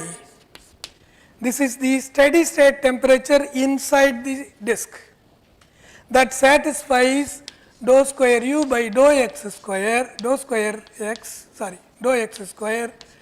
dou square u by dou y square equal to 0. When you are solving these kind of equations in terms of separable variable methods, you look at the geometry of your figure, accordingly you choose your coordinates. If your geometry is circle, polar coordinates is a better thing to deal with. If your geometry is rectangle or square, rectangle xy will be better coordinates. So, if you change your Laplace equation into polar coordinates, that is what it comes to. And then he thought, see, any finite number of that powers on the other side, r power k, c power I k, this gives you a solution. For every k, it is a solution to the Laplace equation. And hence the finite linear combination is also solution. Because it is a homogeneous equation, it will do. The boundary condition is 1, radius becomes 1, this radius equal to 1, f of theta is your temperature on the boundary. So, u r of theta, that is your heat steady state temperature when r equal to 1, for example, radius 1, u of 1 comma theta should be equal to the temperature on the boundary. That is the boundary condition for the problem. So, now each u of r comma theta satisfies the Laplace equation, but it will not satisfy the boundary condition, because f of theta, see, if you stop at finite number of stages, that your f of theta need not be satisfying all those conditions. Then in order to accommodate that, you do not allow finite linear combination, you have to allow infinite linear combinations. So, then infinite series comes into picture.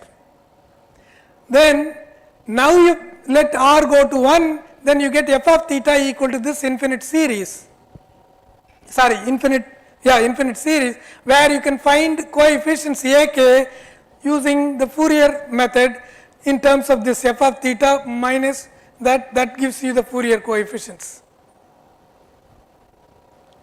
He also claimed that the method would work for the any 2 pi periodic function can be represented by this infinite series. That was his claim after his experiments, Fourier. In 1807 he submitted his thesis, Fourier, but this one is most important work in physics even today, until today it is claimed to be a very important work. Euler died in 1783, so he was not there to criticize Fourier's work, what is this and why it does not work and all. But it was criticized by Laplace and Lagrange. This is Laplace and Lagrange. But because of the importance of the work, even though they criticized, because of the importance of the work, they gave him award for this. And the point is that his claim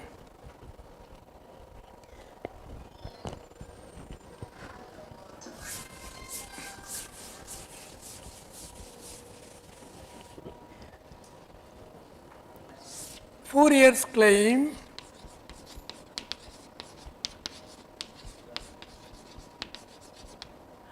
any 2 pi periodic function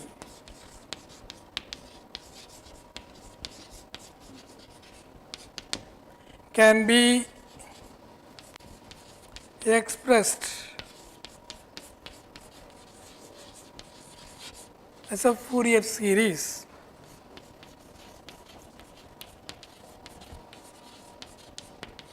That means in terms of sine x, cosine x, nx, or in terms you can combine this in terms of e power inx, because this involves sine and cosine together as a compact. So, in which case you will write your series k equal to minus infinity to plus infinity a sub k e power I k x. So, that is your function. If you break that into sines and cosines, you will also get in series in terms of sine and cosine, not any big problem. So, but the point is, given this function which is the boundary data, you want to express that as a series, that means you need to find these coefficients. Those coefficients were found by area interpretation by Fourier. Okay. Now,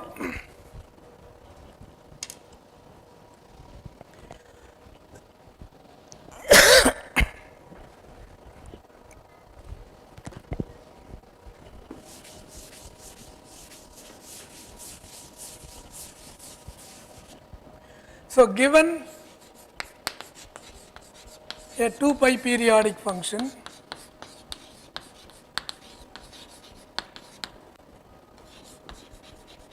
say f of x, we find a0 1 by pi integral minus pi to plus pi f of x dx, actually a n cosine nx dx, b n 1 by pi minus pi to plus pi f of x sin nx. Then we build a series constant divided by 2, that is a naught plus summation n equal to 1 to infinity a sub n sin cosine nx plus b sin nx.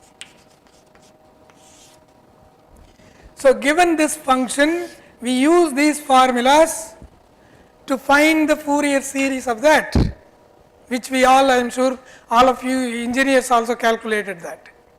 But the question is, true, we took this function, we got this Fourier series, the question is whether it converges back to the function or not. First question is, does it converge? First question. Second question, if it converges, does it converge back to the function? This was not studied by Fourier, he just claimed that it is the case. But Dirichlet, Peter Dirichlet was the first one to take up the problem of convergence of the Fourier series. He wanted to study for what kind of functions the corresponding Fourier series converges and to what value. That was his main question. And so, in those days the function concept was not clear, as I mentioned. So, what he wanted to do was, first we need to make the function concept clear, then you can talk about to what function it converges. So, because of that only, Peter Dirichlet was the first one to give the definition that we use today. Function means for each x in the domain there is a unique y in the codomain such that y equal to f of x. This definition was given by Peter Dirichlet in 1829. Before that there was no function definition. So, function definition came in to understand Fourier series. Okay. And he gave this function because Fourier coefficients, Fourier calculated this using area interpretation, like what we do in calculus. Area, positive area, negative area, sum it up, that gives you integral value. But look at this function, say f of x equal to 1 if x belongs to, say for example 0 to 1, but x is rational. 0 if x is in 0 1, but x is irrational. It is very difficult to draw the graph of this function. Suppose if this is the function on your right hand side, how would you find the Fourier coefficient? It is very difficult because you cannot do the area interpretation for that function, because for between any two rational number there is an irrational number, between any two real numbers there is a rational number, irrational number. So, there is no way for you to graph this function. You cannot calculate Fourier coefficients using the technique which Fourier did. So, that's the function given by, in fact that is called Dirichlet function, that example is called Dirichlet function. So, he studied this problem, he came up with a solution, but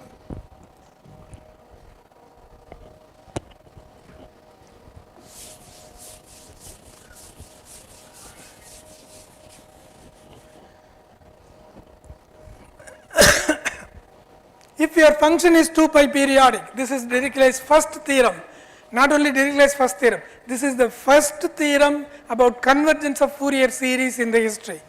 Dirichlet proved if this is a 2 pi periodic function, then the Fourier series, as I said, you can write this series in sines and cosines or in exponential forms, e power ix. So, that is given in terms of e power ix. Then the Fourier series e power I k x c k converges to the function value f of x where the function is continuous. So, if given 2 pi periodic function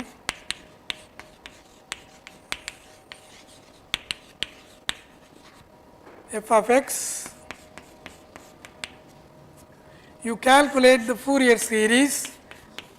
Well, let me calculate just this itself, a naught by 2 plus a n cosine n x plus b n sin n x. This converges, see this depends on x value, you can put in any, if you put in an x value then these things become constant. At that point it converges if your function is continuous at that point. Not only it converges to the value, this is equal to f of x if, let me do this, if f is continuous at x equal to x naught, your Fourier series definitely converges to the value that you started with. What if it is not continuous? Not continuous means the function is defined, that means the left limit and right limit may not be matching. That's why, then what happens is the question. Then in those points, it converges to f of x naught plus, that is the right limit for the function f when you are approaching x naught from the right side, plus f of x naught minus divide by 2. The average of the right limit and left limit gives you the value of the series a naught by 2 plus summation n equal to 1 to infinity this series. But this is much general form. If it is continuous, these two values are the same, which is equal to f of x naught divided by 2, you get that. So, Fourier gave this theorem first on convergence of that. Next, Camille Jordan also provided a theorem, similar theorem, but which a much more broader class of functions. If your function is differentiable having derivatives on both sides, then this works. He gave a similar theorem for much more than classes. Then Riemann came in. Riemann thought that the whole idea of Fourier series given a function finding coefficients depend on integration. In those days, integral means through what? Newton formula method. You take a derivative, you integrate, that means you get back this. That's the only way you know how to calculate. That's what we teach in calculus +2 always. So then Riemann thought that maybe this integral definition should be independent of this process. We always say that integration is the reverse process of differentiation. So, but he wanted to give a separate definition for Riemann integral, which agrees with what this is in situations, and for that he wanted to do that. So, Fourier coefficients are obtained through integration to handle functions that are not graphs. I told you the difficulty with the graph, the function Dirichlet function. You cannot graph, so you cannot find Fourier series. To avoid those things, he defined what is called Riemann integral. That's Riemann's contribution towards solving Fourier's problem. In 1854, Riemann developed the theory of integration. Before that, it is all just a reverse process. He defined integral by itself as a meaning by choosing the points. You partition the, so this is how Riemann did.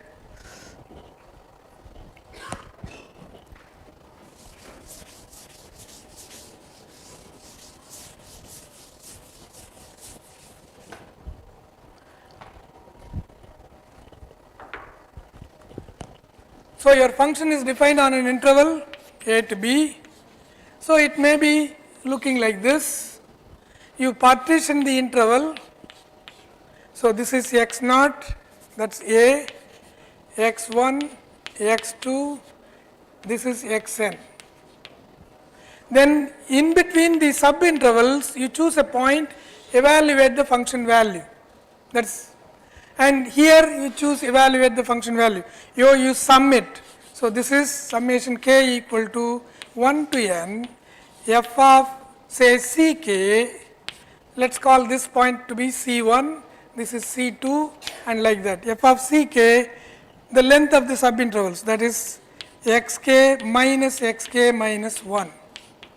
Basically what we are doing is, if this is ck, you go to the height, this is the length, so you calculate this area, this is ck, this gives you the height, this subinterval length gives you the width of the rectangle, you multiply, you sum it all, and then take more and more partitions so that the subinterval lengths go to 0. When you are doing that, if you get a limit, then that limit is called the integral, Riemann integral, that's how it is defined. So now, using the theory he gave a functions, Cauchy's definition. So actually Riemann took Cauchy's definition for the right hand integral limits at any arbitrary point, he gave that. Using his theory, he gave an example of a function that does not satisfy Dirichlet condition. Dirichlet condition was what? Having derivative, left and right derivative at each point, limit. He gave a function but whose Fourier series is convergent. So Riemann also initiated a separate study called trigonometric series, which need not be Fourier series. Many prominent mathematicians in those days, for example Dirichlet, Riemann, Weierstrass, Dedekind, all believed Fourier series of a continuous function will converge back to the function because it is continuous. Even great mathematicians thought the Fourier series of a continuous function will converge to the function back. But to the surprise of many, so these are the Weierstrass, famous mathematician, given many works in analysis. Dedekind, he is very well known for many areas in number theory, analysis and all those things. And this mathematician, Paul Dupuy-Raymond, gave an example of a continuous function whose Fourier series diverged at a point. Before that, everybody thought that Fourier series of a continuous function will definitely converge, but he gave an example, look, it doesn't happen. And another thing is that when you are calculating Fourier coefficients, we use the formula, say for example an is 1 by pi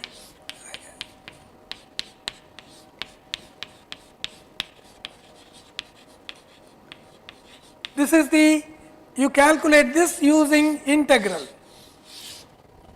correct? Now let me ask you something.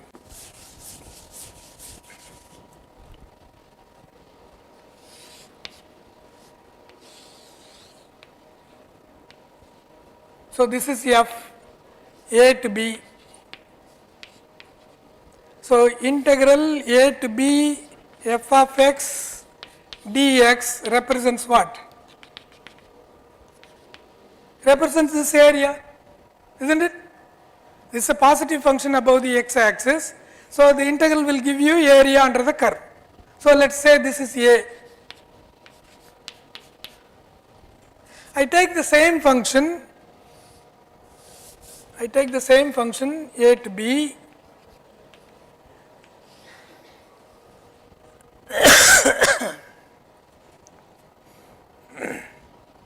I make a cut at some point, there is a gap in there at this point, but g is the function, this is same as f except at that point. F and g are the same function except at that point. So if I am calculating integral for g of x dx, what would be our answer? If we calculate integral for g of x, what would be our answer? Area under G between Which is what? That interval area. That's area, true. But what I am saying is, imagine that my picture may not be correct. This f is same as this, except at one point there is a cut. So sir, we will find the integral in two parts. Very good. Treat it as a discontinuous Very good. function.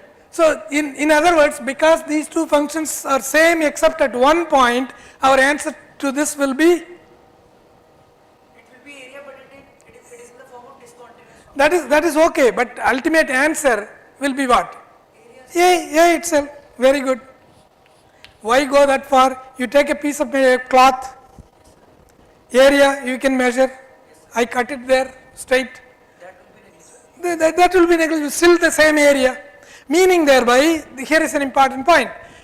By removing finite number of points from the function's definition, our area does not change. Our integral does not change. Right? That means the Fourier coefficients, there may be two different functions which are not agreeing at finite number of points, but they will have the same Fourier coefficients. So the point Cantor was interested in, if I remove finite number of points in the domain, still I get the same area.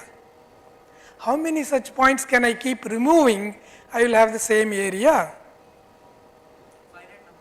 Finite will work, but can we make it infinite? And this question led to Cantor about study of infinite sets. Infinite sets. So, before that there was not much study on that. So, Cantor was the first one to start. Cantor was interested in Fourier series. He observed that changing function at few points does not change the Fourier series because the integral is the same. So, he said how many such points can be ignored, still you will have the same Fourier series. So, that led him to study about finite sets and infinite sets, that study. Now, this Fedger, he gave an example of a function, continuous function whose Fourier series diverges, but due to lack of time I am going to skip the proof of it, but it is a very nice proof, it is just organizing some special ways of doing it. So, but the point is that there is a function, continuous function, whose Fourier series may not converge at some point. And then came Lebesgue, and many of you might have studied Lebesgue measure theory. He was also interested in Fourier series. Then he wanted to generate, because Riemann's definition of integral is very limited for only for certain functions. He was interested in enlarging the number of functions that can be integrated, and we can still study Fourier series, because in nature many functions are not that smooth, they are not that continuous. So, there are very many discontinuities are there for any given functions. So, he was very much interested in studying, instead of having finite number of discontinuities, can we have infinite number of discontinuities? Still your integrals will exist. For that he developed the theory of measure theory in 1907 I think. This problem 1904, Henry Lebesgue developed the theory of measure theory in order to study Fourier series problem. See, I want you to think through just this Fourier series problem, how many mathematical concepts it has led to. And so that is the question. Now, generally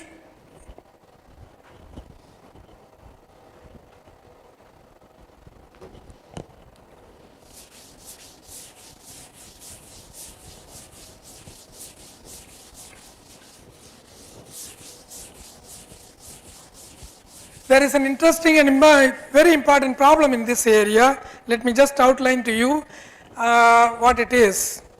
So we were still talking about cosine x, sin x, ...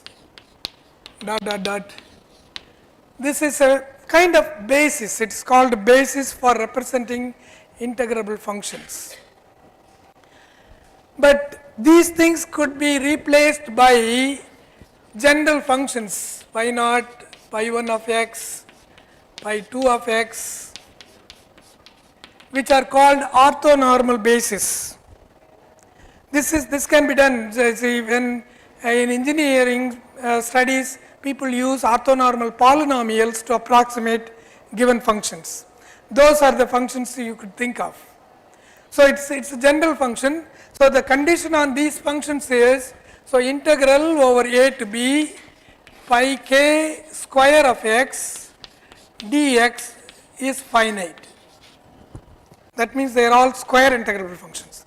Now given this function, now then you integrate, you define ck for a given function given f,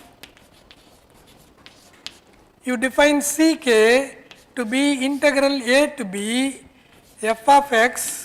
Here we multiplied cosine or sine, but here we will multiply just with phi k of x, take a bar, sometimes it could be a complex function, and he defines similar ck's of this kind.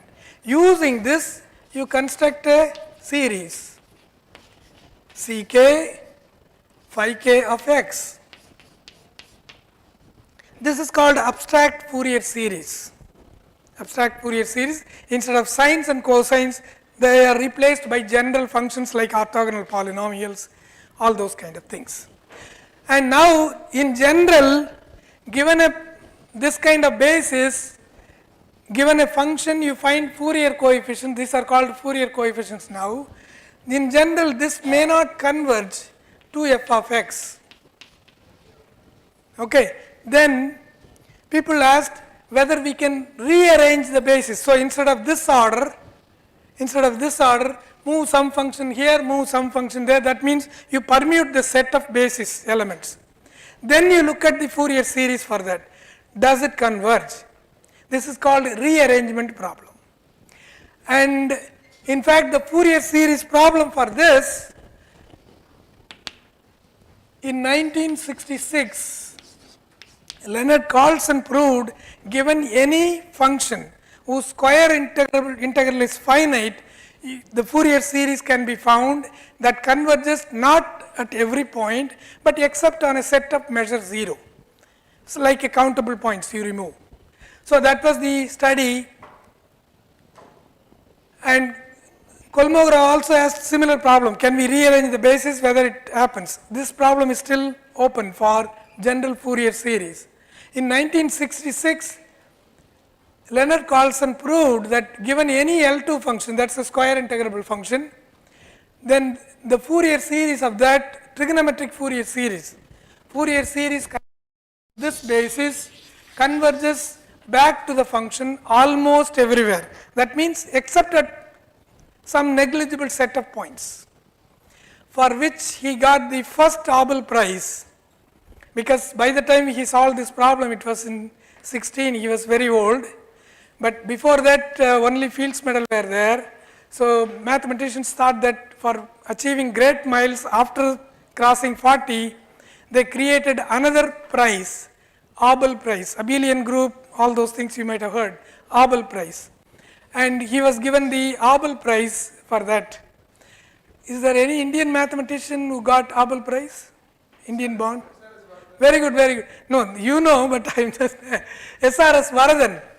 He studied in Presidency College in Chennai. He did his PhD at ISI Calcutta. Then he went to US. He is right now working in what is called Columbia University, Courant Institute as a professor. He was awarded for his contributions in statistical studies Abel Prize. Okay, so for the people who are below 40 achieve high establishment in mathematics, as Professor was pointing out in the morning, there are many simple problems, but if you solve, you will get a Fields medal if your age is below 40, but after that you will be getting Abel's prize. So this is also given by the Royal Institute of Technology, Stockholm, Sweden, Abel prize. So here are Richard Carl Hunt has proved in general some theorems, more general theorems, but anyway let me skip that. Here are some examples how Fourier series converges. So this is, if your function is mod x between -4 and +4, that this mod x function looks like V. If you calculate first 3 terms in your Fourier series sum, then your red curve on the thing is, that is the approximation. If you increase it to 10, your approximation gets even better. And mod sin x on the same interval, look at 3 and 10 how it goes. If you increase more terms, you get better and better approximation. Let's look at some more examples. Here is an example that this is like a switching function. On the left of 0 it is minus 1, on the right of 0 it is plus 1, on and off function, for which the Fourier series first 10 terms looks like that. Sum of the first 10 terms in the Fourier series gives you that approximation. If you go to 40, it goes that. Look at that, it is by the time it comes to discontinuity, because this function is discontinuous at the origin, it agrees quite good, but the moment it comes closer to the discontinuity, it oscillates more, shoots up to this, then it continues on that. This is called in physics Gibbs phenomena. Wherever the discontinuity is there, that shooting up does take place. There are more examples of this kind. Here is the sum, you could do all those things, but I will skip all those things. But I will give you in 5-10 minutes about the Fourier series, why it is useful.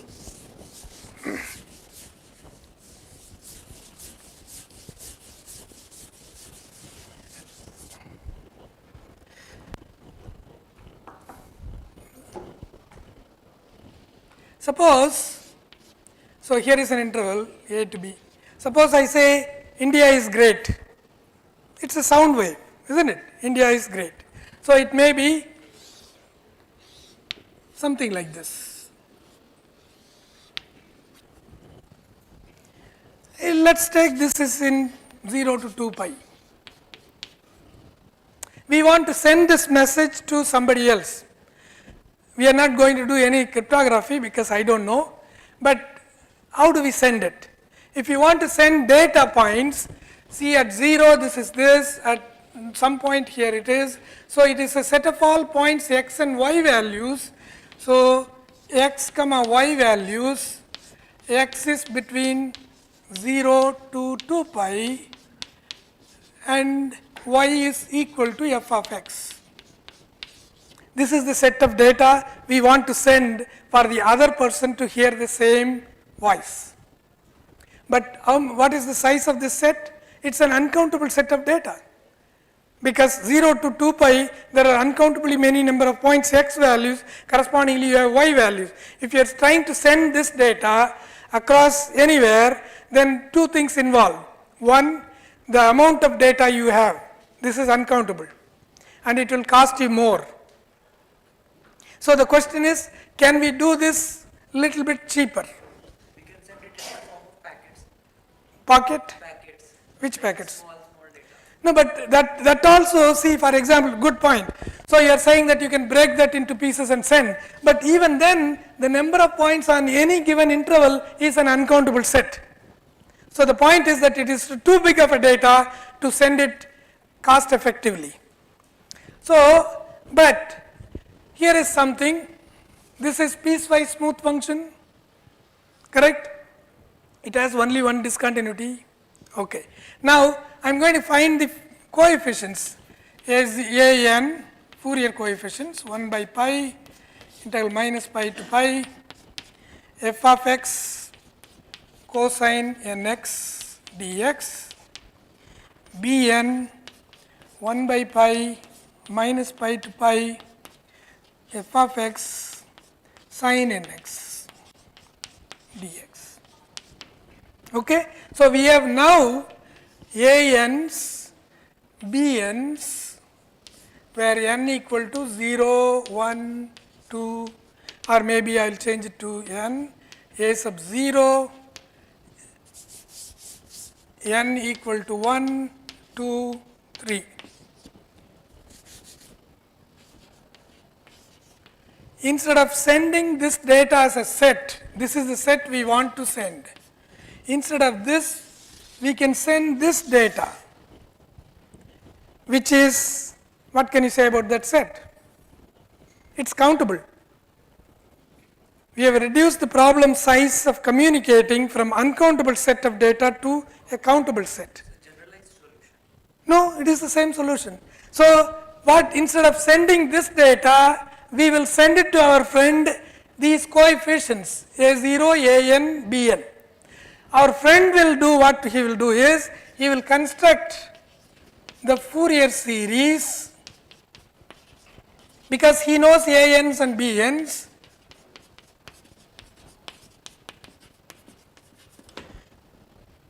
We know that theorem says this converges for the points wherever it is continuous. He can recover the signal almost through this method. So, you only send the Fourier coefficients to your friend and he constructs Fourier series that gives him back the signal. So, now the problem has been reduced considerably instead of dealing with infinite uncountable set of data. Is it something you see or just you are sitting there because I am saying it? Uncountable set is a very big set, countable set is very manageable. Now, so even this is a countable set. This is uncountable set.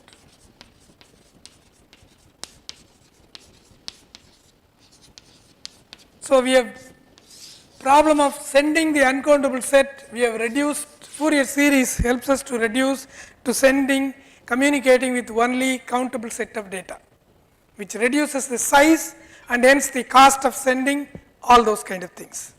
Now, in this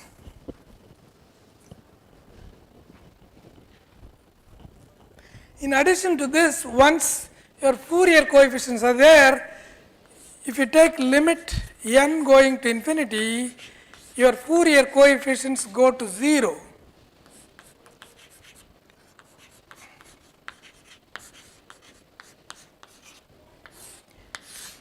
This theorem is called Riemann-Lebesgue lemma.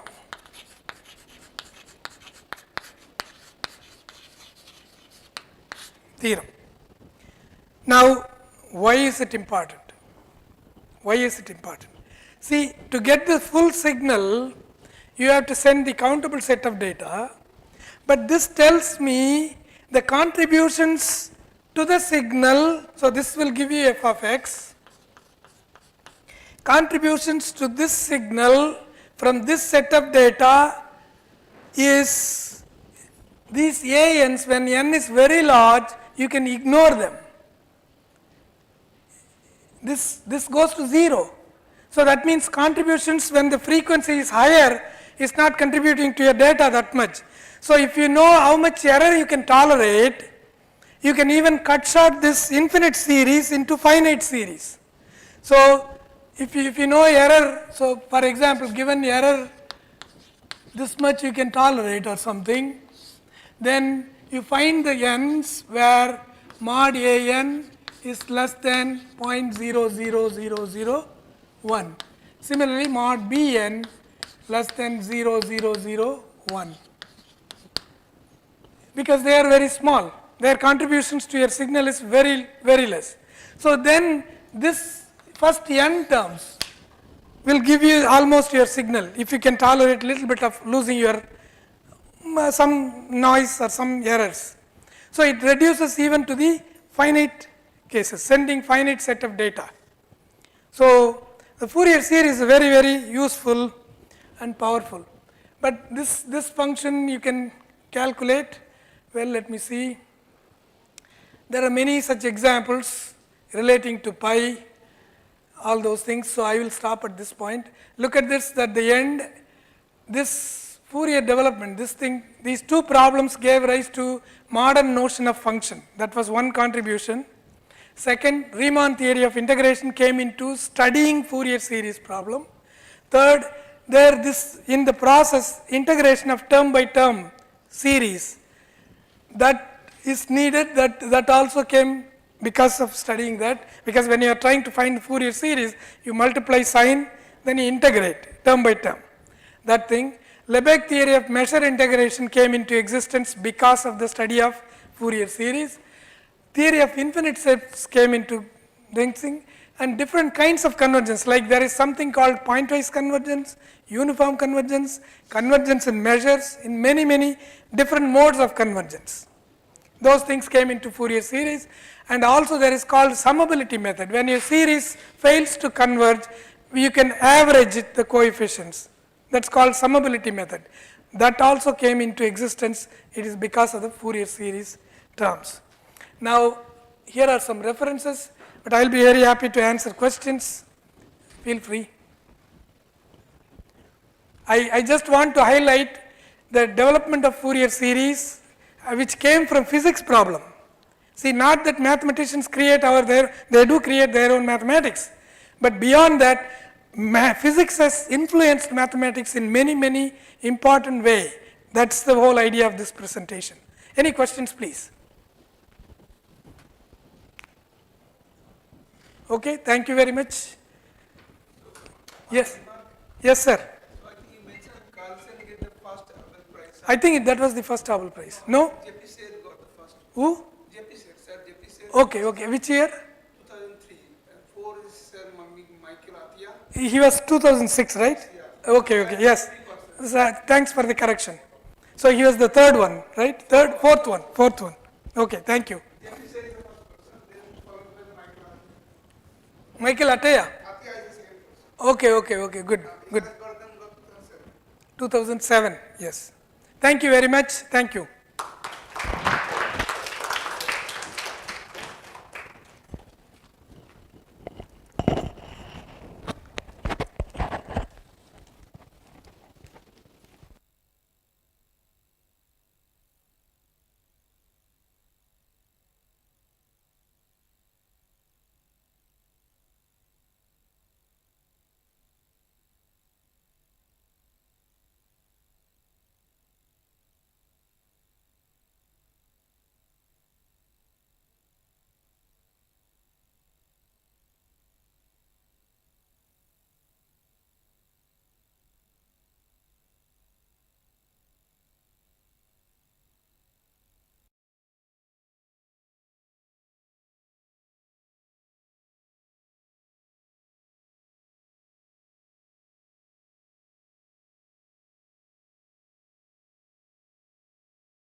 Okay, so should I start?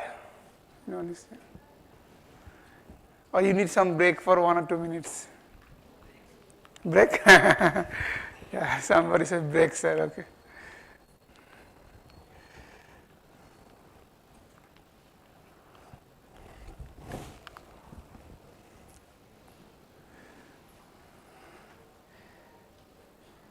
Yeah, one more contribution I should say here, what sir just said.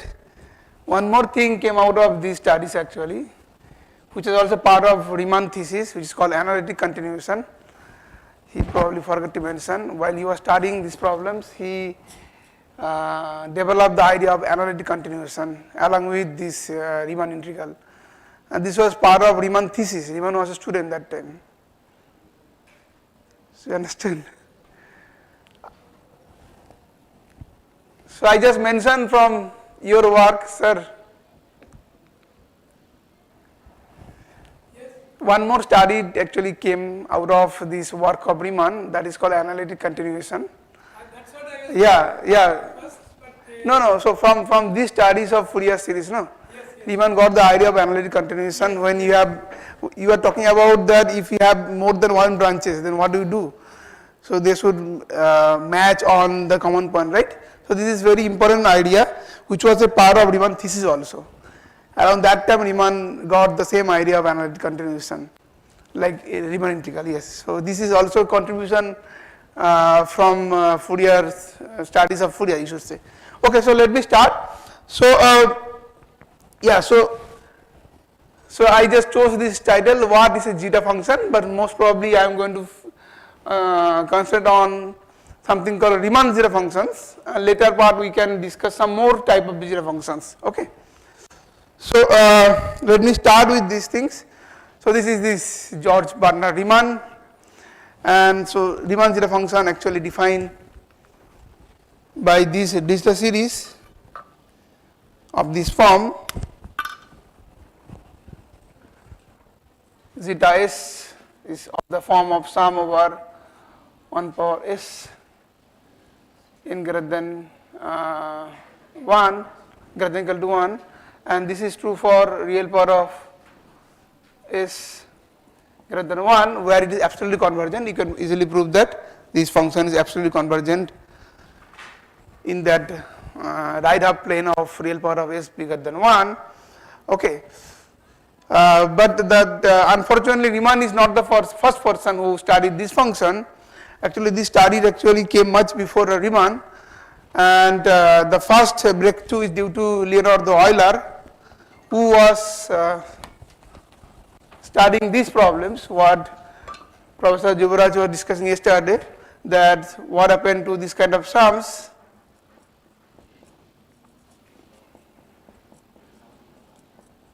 And so on, whether this kind of sums converges or not. So this problem was first studied by Euler, and then Euler actually did many proofs. So the first he proved in 1731, he proved that this actually converges, and it converges to this number pi square by 6, and later he proved many things. So instead of 2, if you replace it by say 4,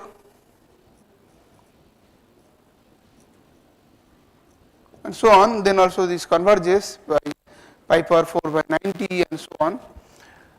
And he did it for till I think 26, all the even number till 26, 2, 4, 6, but he could not do anything for odd integers. In general, then later he find out the general formula for these values for any even integers. For example, 1 plus 2 power 2k plus 3 power 2k and dot dot dot, this function converges and converges to something. So pi power 2k into some rational number. So I will tell you what is this rational number maybe after a few minutes. Okay. So this was 1959. Riemann showed that this function zeta s, which nowadays we write down of these forms, zeta s as 1 plus 1 by 2 power s, 3 power s and so on. This function is actually, you can analytically continue these functions for all the complex planes except at one point. The point is the real part, the point s equal to 1, and in this point it has a pole. You know, probably you know about the pole because sir was teaching complete analysis in the morning. He did not say, okay. So it has a pole and the residue at that point is 1. Oh, anyway, so but the method is not easy actually. So what he showed a very ingenious method. He showed that this function, this xi function, which comes out of the Riemann zeta functions and the gamma factor, the Gauss gamma functions with some pi factor, this function is actually, it has a nice property. What is the property? This function is actually analytic all over the complex plane, and it satisfies this kind of functional equation, xi s equal to 1 minus s. So this was the ingenious the proof of Riemann, and from this proof Riemann immediately calculated that the Riemann zeta function has lots of zeros actually, where the function vanishes.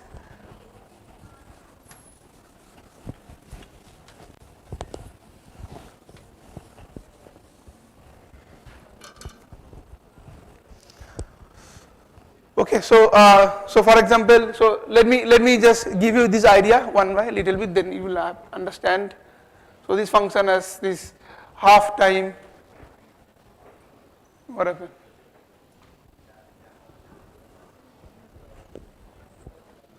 S minus 1,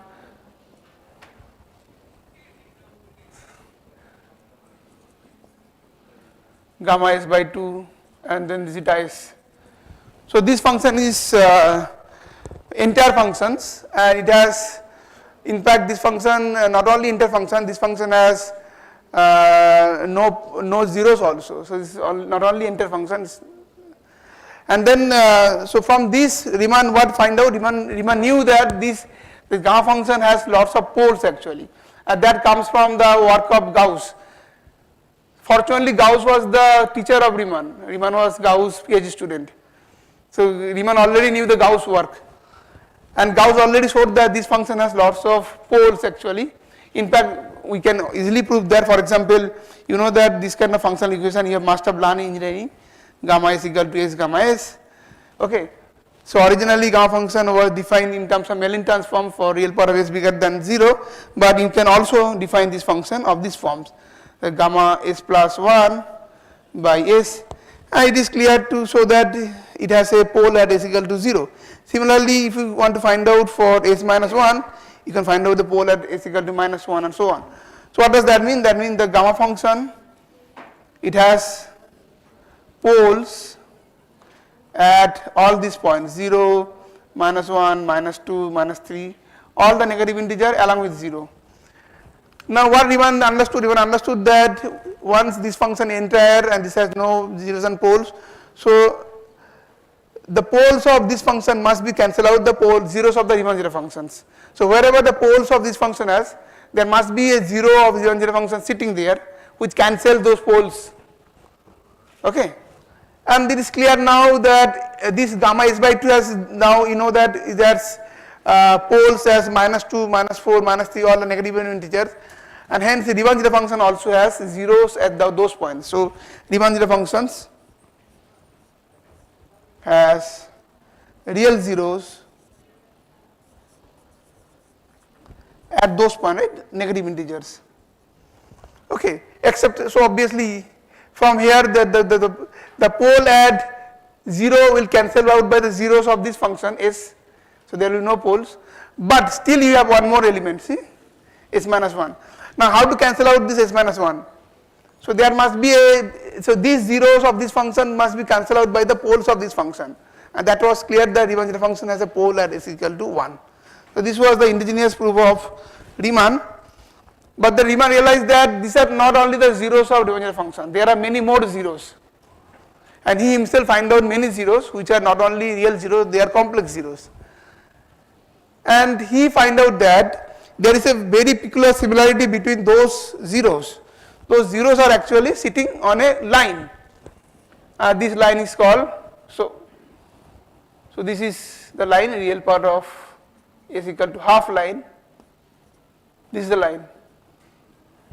So Riemann realized that except for these real zeros which are negative of the even integers, you have lots of zeros which are sitting on these lines, and then he conjectured that must be all the zeros of Riemann zero function on this line, and this is called the Riemann hypothesis. Nowadays still this is unsolved problems. This was predicted in 1859, but still there this is unsolved problem. This is called the Riemann hypothesis. Okay, what does it say? It says that if x is a, or z is a complex zero of zeta function, then real part of z equal to half. This is the conjecture or hypothesis, whatever you say. Okay, so this was that primary idea of Riemann, and Riemann proved this all the analytic continuation and these things, but he could not solve these problems, which is still this unsolved problem. Okay, but I am not here to discuss more on Riemann work. I am here to discuss about the work of Euler little bit, so that you can understand that what was the idea of Euler to find out those kind of the conversion of those kind of infinite series. Okay. So let me talk about now Euler little bit. Here is a picture of Leonard Euler, and in fact he did many things. He actually find out something called nowadays Euler product formula. So he showed that this kind of function you can write down as a product, infinite product formula in terms of prime numbers.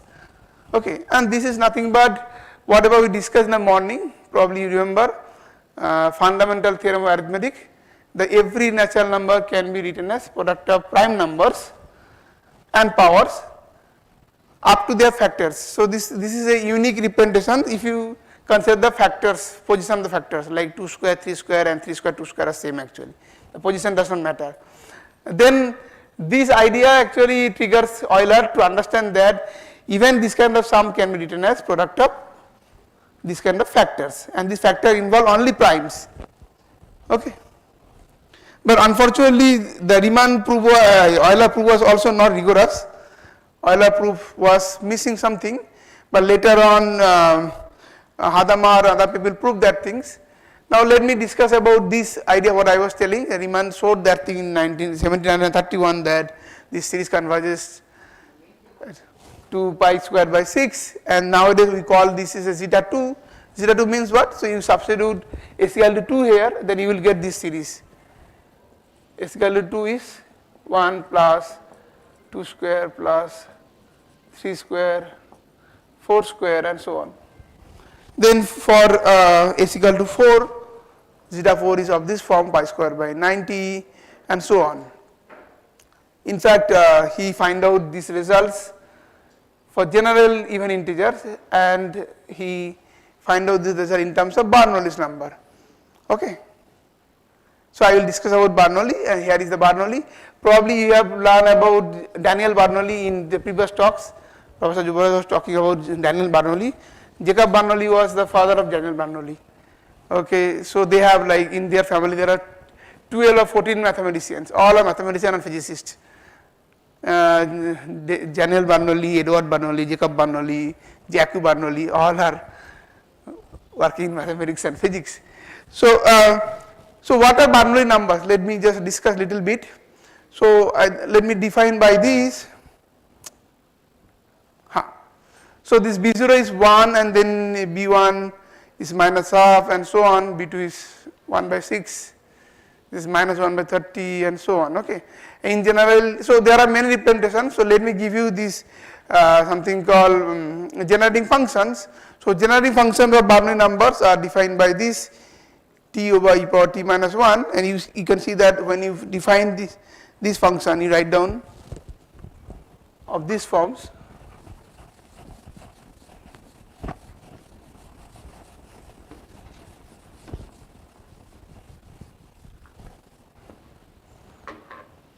T e power t minus 1.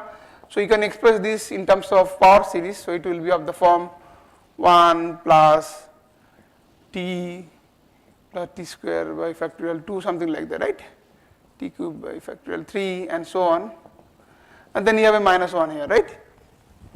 So we get cancelled here, and then you have a t factor also, that gets cancelled, right? So you have 1 plus 1 t by factorial 2, t square by factorial 3 and so on. Okay, now you can write down this power series of t, because this function you can act, right? You can write down as 1 by 1 plus x of these forms. It will be, when you write down in terms of geometric series, then it will be of this form, and coefficient will be called the Bernoulli's numbers, the Bn. Okay. Now one thing we should notice from here, you see, the B0 equal to 1, and then B1 equal to minus half, B2 equal to 6, B4 equal to minus 30, and then B6. Can you see that B3, B5, B6, B7, they are all missing actually? No, except B1, they are all missing, right? And this is obvious from here. You can see that this function t plus this function is actually even function. You take this f of t equal to this even function, and hence there is no odd powers. This is very simple mathematics. school standard mathematics. So you cannot have any coefficients except that B1 coefficients that come from the T1 part. Okay. Okay, and one more thing that not only that, this all the Bn's, they are actually rational numbers. They are coming as a coefficient of this power series. They are all rational numbers, and B2k plus 1 is 0 for all k except that B1. Okay, so after with the help of this in 1734 Euler proved these famous theorems. The zeta 2k is actually of this form, minus 1 power 2k k plus k minus 1 b2k is the 2kth Bernoulli's number, and then product of 2 pi power 2k divided by 2 into 2k factorials. This is the famous theorems of Euler, and hence you can easily find out that these numbers zeta 2k divided by pi power 2k is a rational number, because b2k is rational number and all the other numbers are integers. Ratio of two rational numbers is rational number, hence this ratio is a rational number. So you understood that pi is a transcendental number, we learn in the morning, and zeta 2k values divided by the pi values is actually become a rational number. Okay. Now let me give you an idea of Euler proofs. So maybe I should say one more thing, that how Euler got these things. So this was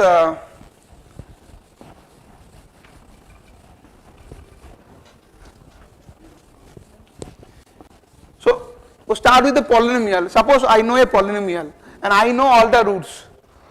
So if I know a polynomial, suppose I know a method to find out the roots.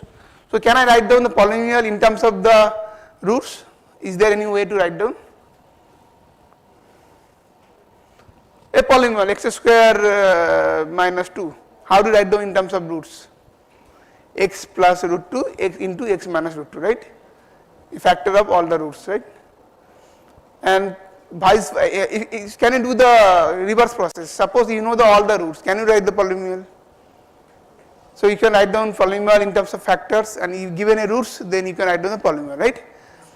But the Euler thought, can I do this thing not only for polynomials, can I do it for arbitrary functions or not? For example, the function sin n pi, say, sin pi x. Now see that this function, you know all the roots, right? Whenever pi, the x is 1, 2, 3, 4 or 0, minus 1, minus 2, minus 3, all the cases this function vanishes, right? So what does that mean? That means sin pi x must have roots at all the integer points. Is that clear? Clear or not? So one can ask that whether sin function can be written as product of that x minus, for example, can you write down this is of this form, product of 1 minus x by n, and n is all the integers. Can I write down by this or not? N can be positive, negative, 0. So in that case you write down x factor first, and you write down here plus minus z minus 0, obviously. Okay? But this proof was not rigorous. Euler could not prove the rigorous proof. He got the idea. With the help of this notion, Euler proved that the cotangent function you can write down of this form actually. The sum over z plus n, and z belongs to integers. And once you have this thing, you can rewrite these sums into 3 sums. One for the value n equal to 0, we have the value 1 by z. For any positive integer, you can write down 1 divided by z plus n, and for n equal negative integer, you can write down as 1 by z minus n, right? In all cases, you can write down this sum in terms of this kind of infinite sums. Okay. But on the other hand, in the left hand side, the cotangent function, you can write down the ratio of cosine function and the sine function, right? Is that clear?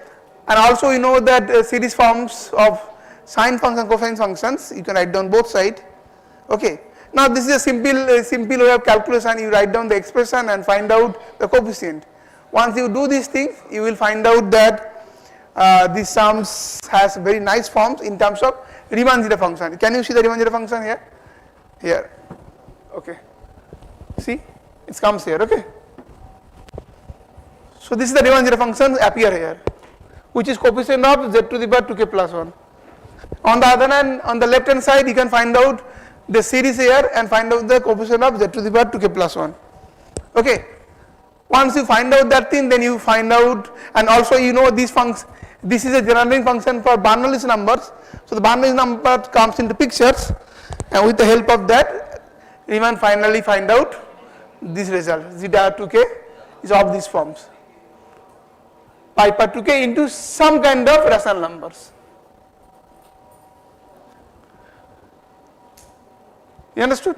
So this is the original idea where while I assume that you can write down sine function in terms of product of this kind of linear factors. But here there is a problem. This needs a proof. This is not true. You need to know about whether this infinite product converges or not. This is a very vital question which Riemann Euler could not prove. And this portion was proved later by Hadamard and Wasters also, both the person. Hadamard is the first person who gave a detailed proof of Euler results. Okay. Okay, so now again obviously you can see from here also, see this beta 2k, this Bernoulli number also have the alternate signs that comes from that factor minus 1 to the power k minus 1. Okay. So this is kind of little bit history, why this kind of sums converges and what was the value Professor Jubraj was discussing yesterday. I gave you a very brief idea of the proof.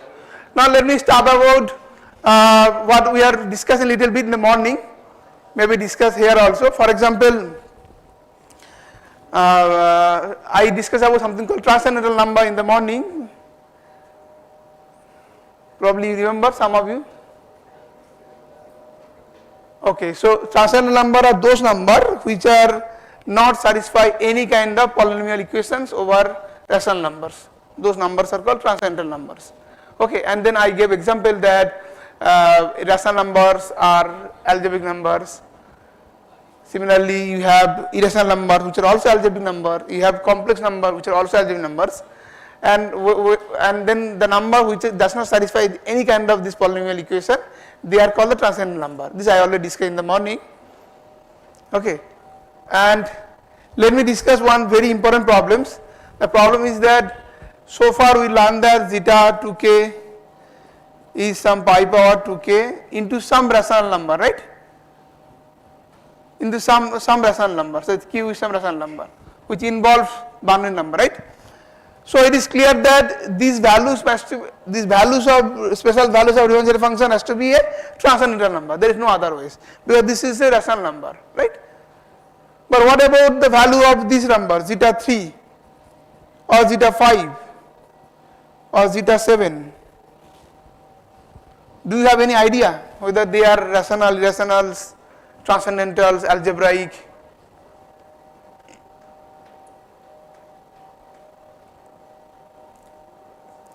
The only one thing is known here. We know that zeta 3 is a irrational number. So this is known that this does not belong to Q. That means this is a irrational number.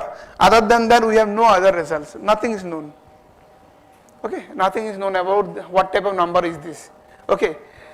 So the Euler results of zeta values for even integers which are transcendental, but after that odd zero values is completely unknown. We don't know anything about odd zero values. Okay, so here I will give you some brief idea of those results.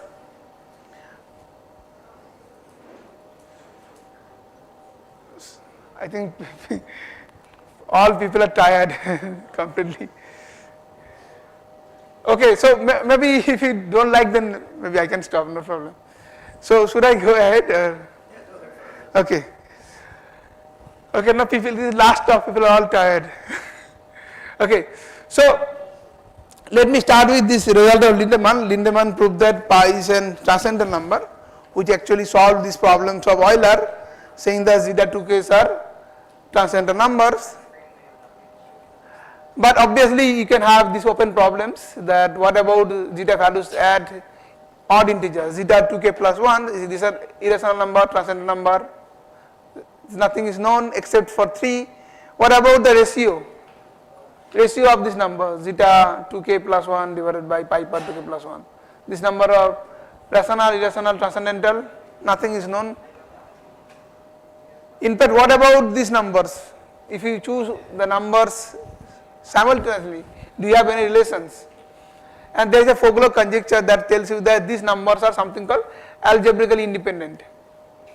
Maybe I will define what do you mean by algebraically independent. Okay. So this is a Fogler conjecture. There is no algebraic relation between any of the special values of Riemann zeta functions. Okay. So what do you mean by algebraically independentness? So let me define it.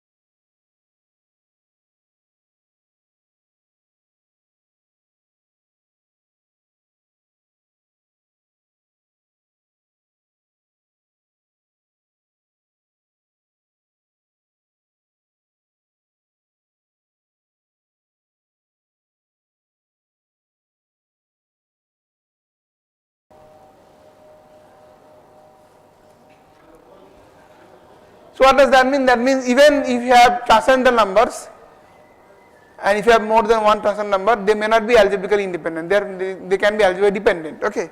So we say that few numbers are algebraically independent if there is no polynomial equation in n variables such that they satisfy those polynomials. Okay. Then we call these are algebraically independent numbers. And this is the conjecture that zeta values are algebraically independent. This is one of the most difficult conjectures still unsolved today. Okay. In particular, you can ask, so this conjecture tells you that zeta 2k plus 1, these odd values which we don't know, even the ratio of odd values with pi per 2k, they are all transcendental. But this is still unsolved, these are not known. Okay, I will share the best known result with the help of some conjecture, and then you will understand that we know only very little about these values, these zeta numbers. Okay. Yeah, so this I already told you that we only know about zeta 3. So zeta 3 irrational number, this is due to work of Roger Apperi, this is called the Apperi's constant. Okay, but we don't know anything about zeta 5 or zeta 7, nothing is known. In fact, the result of real world prove that there are infinitely many such irrational numbers. For example, if we choose zeta 3, zeta 5, zeta 7, out of that infinitely many are irrational, but you don't know which one. It's maybe zeta 5 or maybe zeta 11 or maybe zeta 15, we don't know which one are irrational. Okay, but you default proof that there are infinitely many such numbers that exist, and this proof is actually existential proof, not the conceptual proof. I mean, there are two types of proof in the mathematics. One is conceptual, you construct the something and say that okay, because of this happened, or you show that existential proof that if this not happen, then something is false, so this happens. This is called the existential proof. Okay, so the proof was existential proof. Okay, and then obviously Vadim Judilin has some results. So he showed that if you choose this kind of 4 numbers, zeta 5, zeta 7, zeta 9, zeta 11, then at least one has to be rational, at least one. Which one? Nobody knows which one. Again, and there are many such results available in literatures that if you choose 1, zeta 3 and zeta n, then these numbers are linearly independent over Q.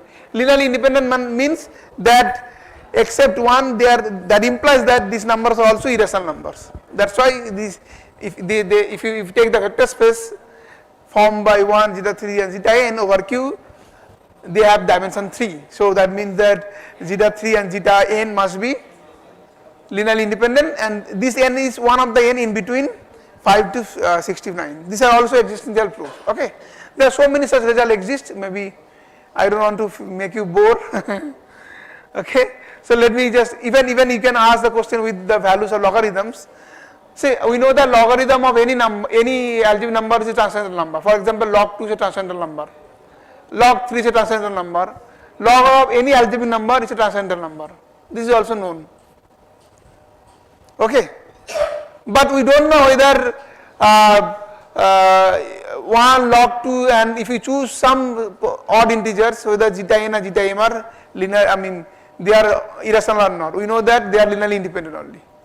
Okay, but which one, still I don't know which one. So these are, there are so many results are there.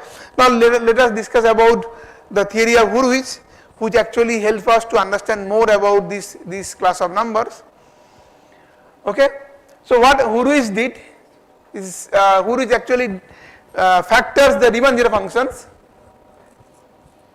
into partial fractions. Okay, so what he did, he defined these functions as zeta s x is of these forms, sum over n plus x to the power s, n greater than 0, and this x has to be in between 0 to 1. And note that when x equal to 1, then zeta s1 has to be Riemann zero function. This is a classical Riemann zero function. Okay, and Hurwitz actually showed that this function, the newly defined function, which is called Hurwitz zero function, is also has has analytic continuation throughout the whole complex plane. Okay, so let us not discuss that. Okay, so so what is the advantage of this function? So this function has very much advantage. You can write down now Riemann zero function in terms of sum of these Hurwitz zero functions. Okay, the Riemann zero function you can write down in sum of linear combination of the special values of Hurwitz zero functions. Okay, for any q which is bigger than 1, and with the help of that, actually there are, okay. So with the help of that, there was a conjecture due to someone called Chawla, H.D. Chawla and his daughter Paramita Chawla. They have conjecture on special values of L function, and then Miller came and Miller gave a nice conjecture. He said that Chawla's conjecture is equivalent to saying that these numbers zeta k by q are they are linearly independent. So this is much easier to understand because this needs only linear algebra to understand. Okay, you take those numbers zeta k by q, take the vector space span over q and find out what is the dimension. If this number are linearly independent, then means they will form the full dimension. Full dimension means, so a and q are co-prime, so the dimension will be, has to be phi of n, the Euler-Tolstoyan functions. Okay, there are exactly phi n many numbers, integers which are co-prime to q. So with the help of this conjecture, there are many results there. Maybe just let me make it shorter so that you should not feel bored. So final result, what I just want to tell you. Okay, so this in this work I showed that actually with the help of this Chawla-Miller conjecture, one can show that this vector space spanned by special values of Hurwitz zero functions is at least phi q by 2 plus 2, and if we have any improvement, and that will show that both these values zeta 2k plus 1 for any integer k and zeta 2k plus 1 by pi power 2k plus 1, both the values are actually irrational number. This is I showed, and this was a paper in international number theory. Later we also improved these results with my supervisor Saoli Gun and Purushottam Roth. We also showed that we can play this game for number fields instead of rational number. We can play the game for number fields, and we can show that these numbers are not only irrational, the numbers are actually transcendentals with the help of the Chawla-Miller conjectures. Okay, so this is a best known result so far. We know that whenever we assume the Chawla-Miller conjecture, then not only odd zero values are irrational, their ratios are also irrational, and for one number field the ratio and the numbers are all transcendental. So this is the best known result so far we know. We know nothing about these values unconditionally. Unconditional means without any conjecture, without assuming any conjecture. So these all are unknown problems. Okay, so maybe so quickly let me just stop it. So there are many types of zero functions in the nature. Maybe I will stop here, and yeah, so thank you. I'll stop here. So are there any questions?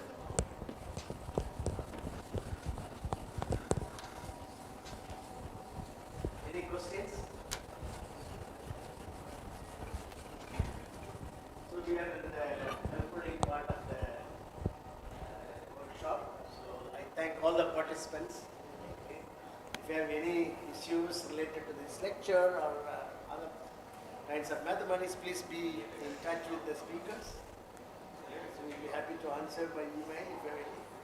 So I thank you all, and I hope that you have at least understand some part of the mathematics that you wish to learn during your career. So with that few words, I thank all your active participation in the workshop. Let's look for the tomorrow's conference. Thank you so much. Thank you. I appreciate all the speakers and all other technicians who helped us to have this. Thank you.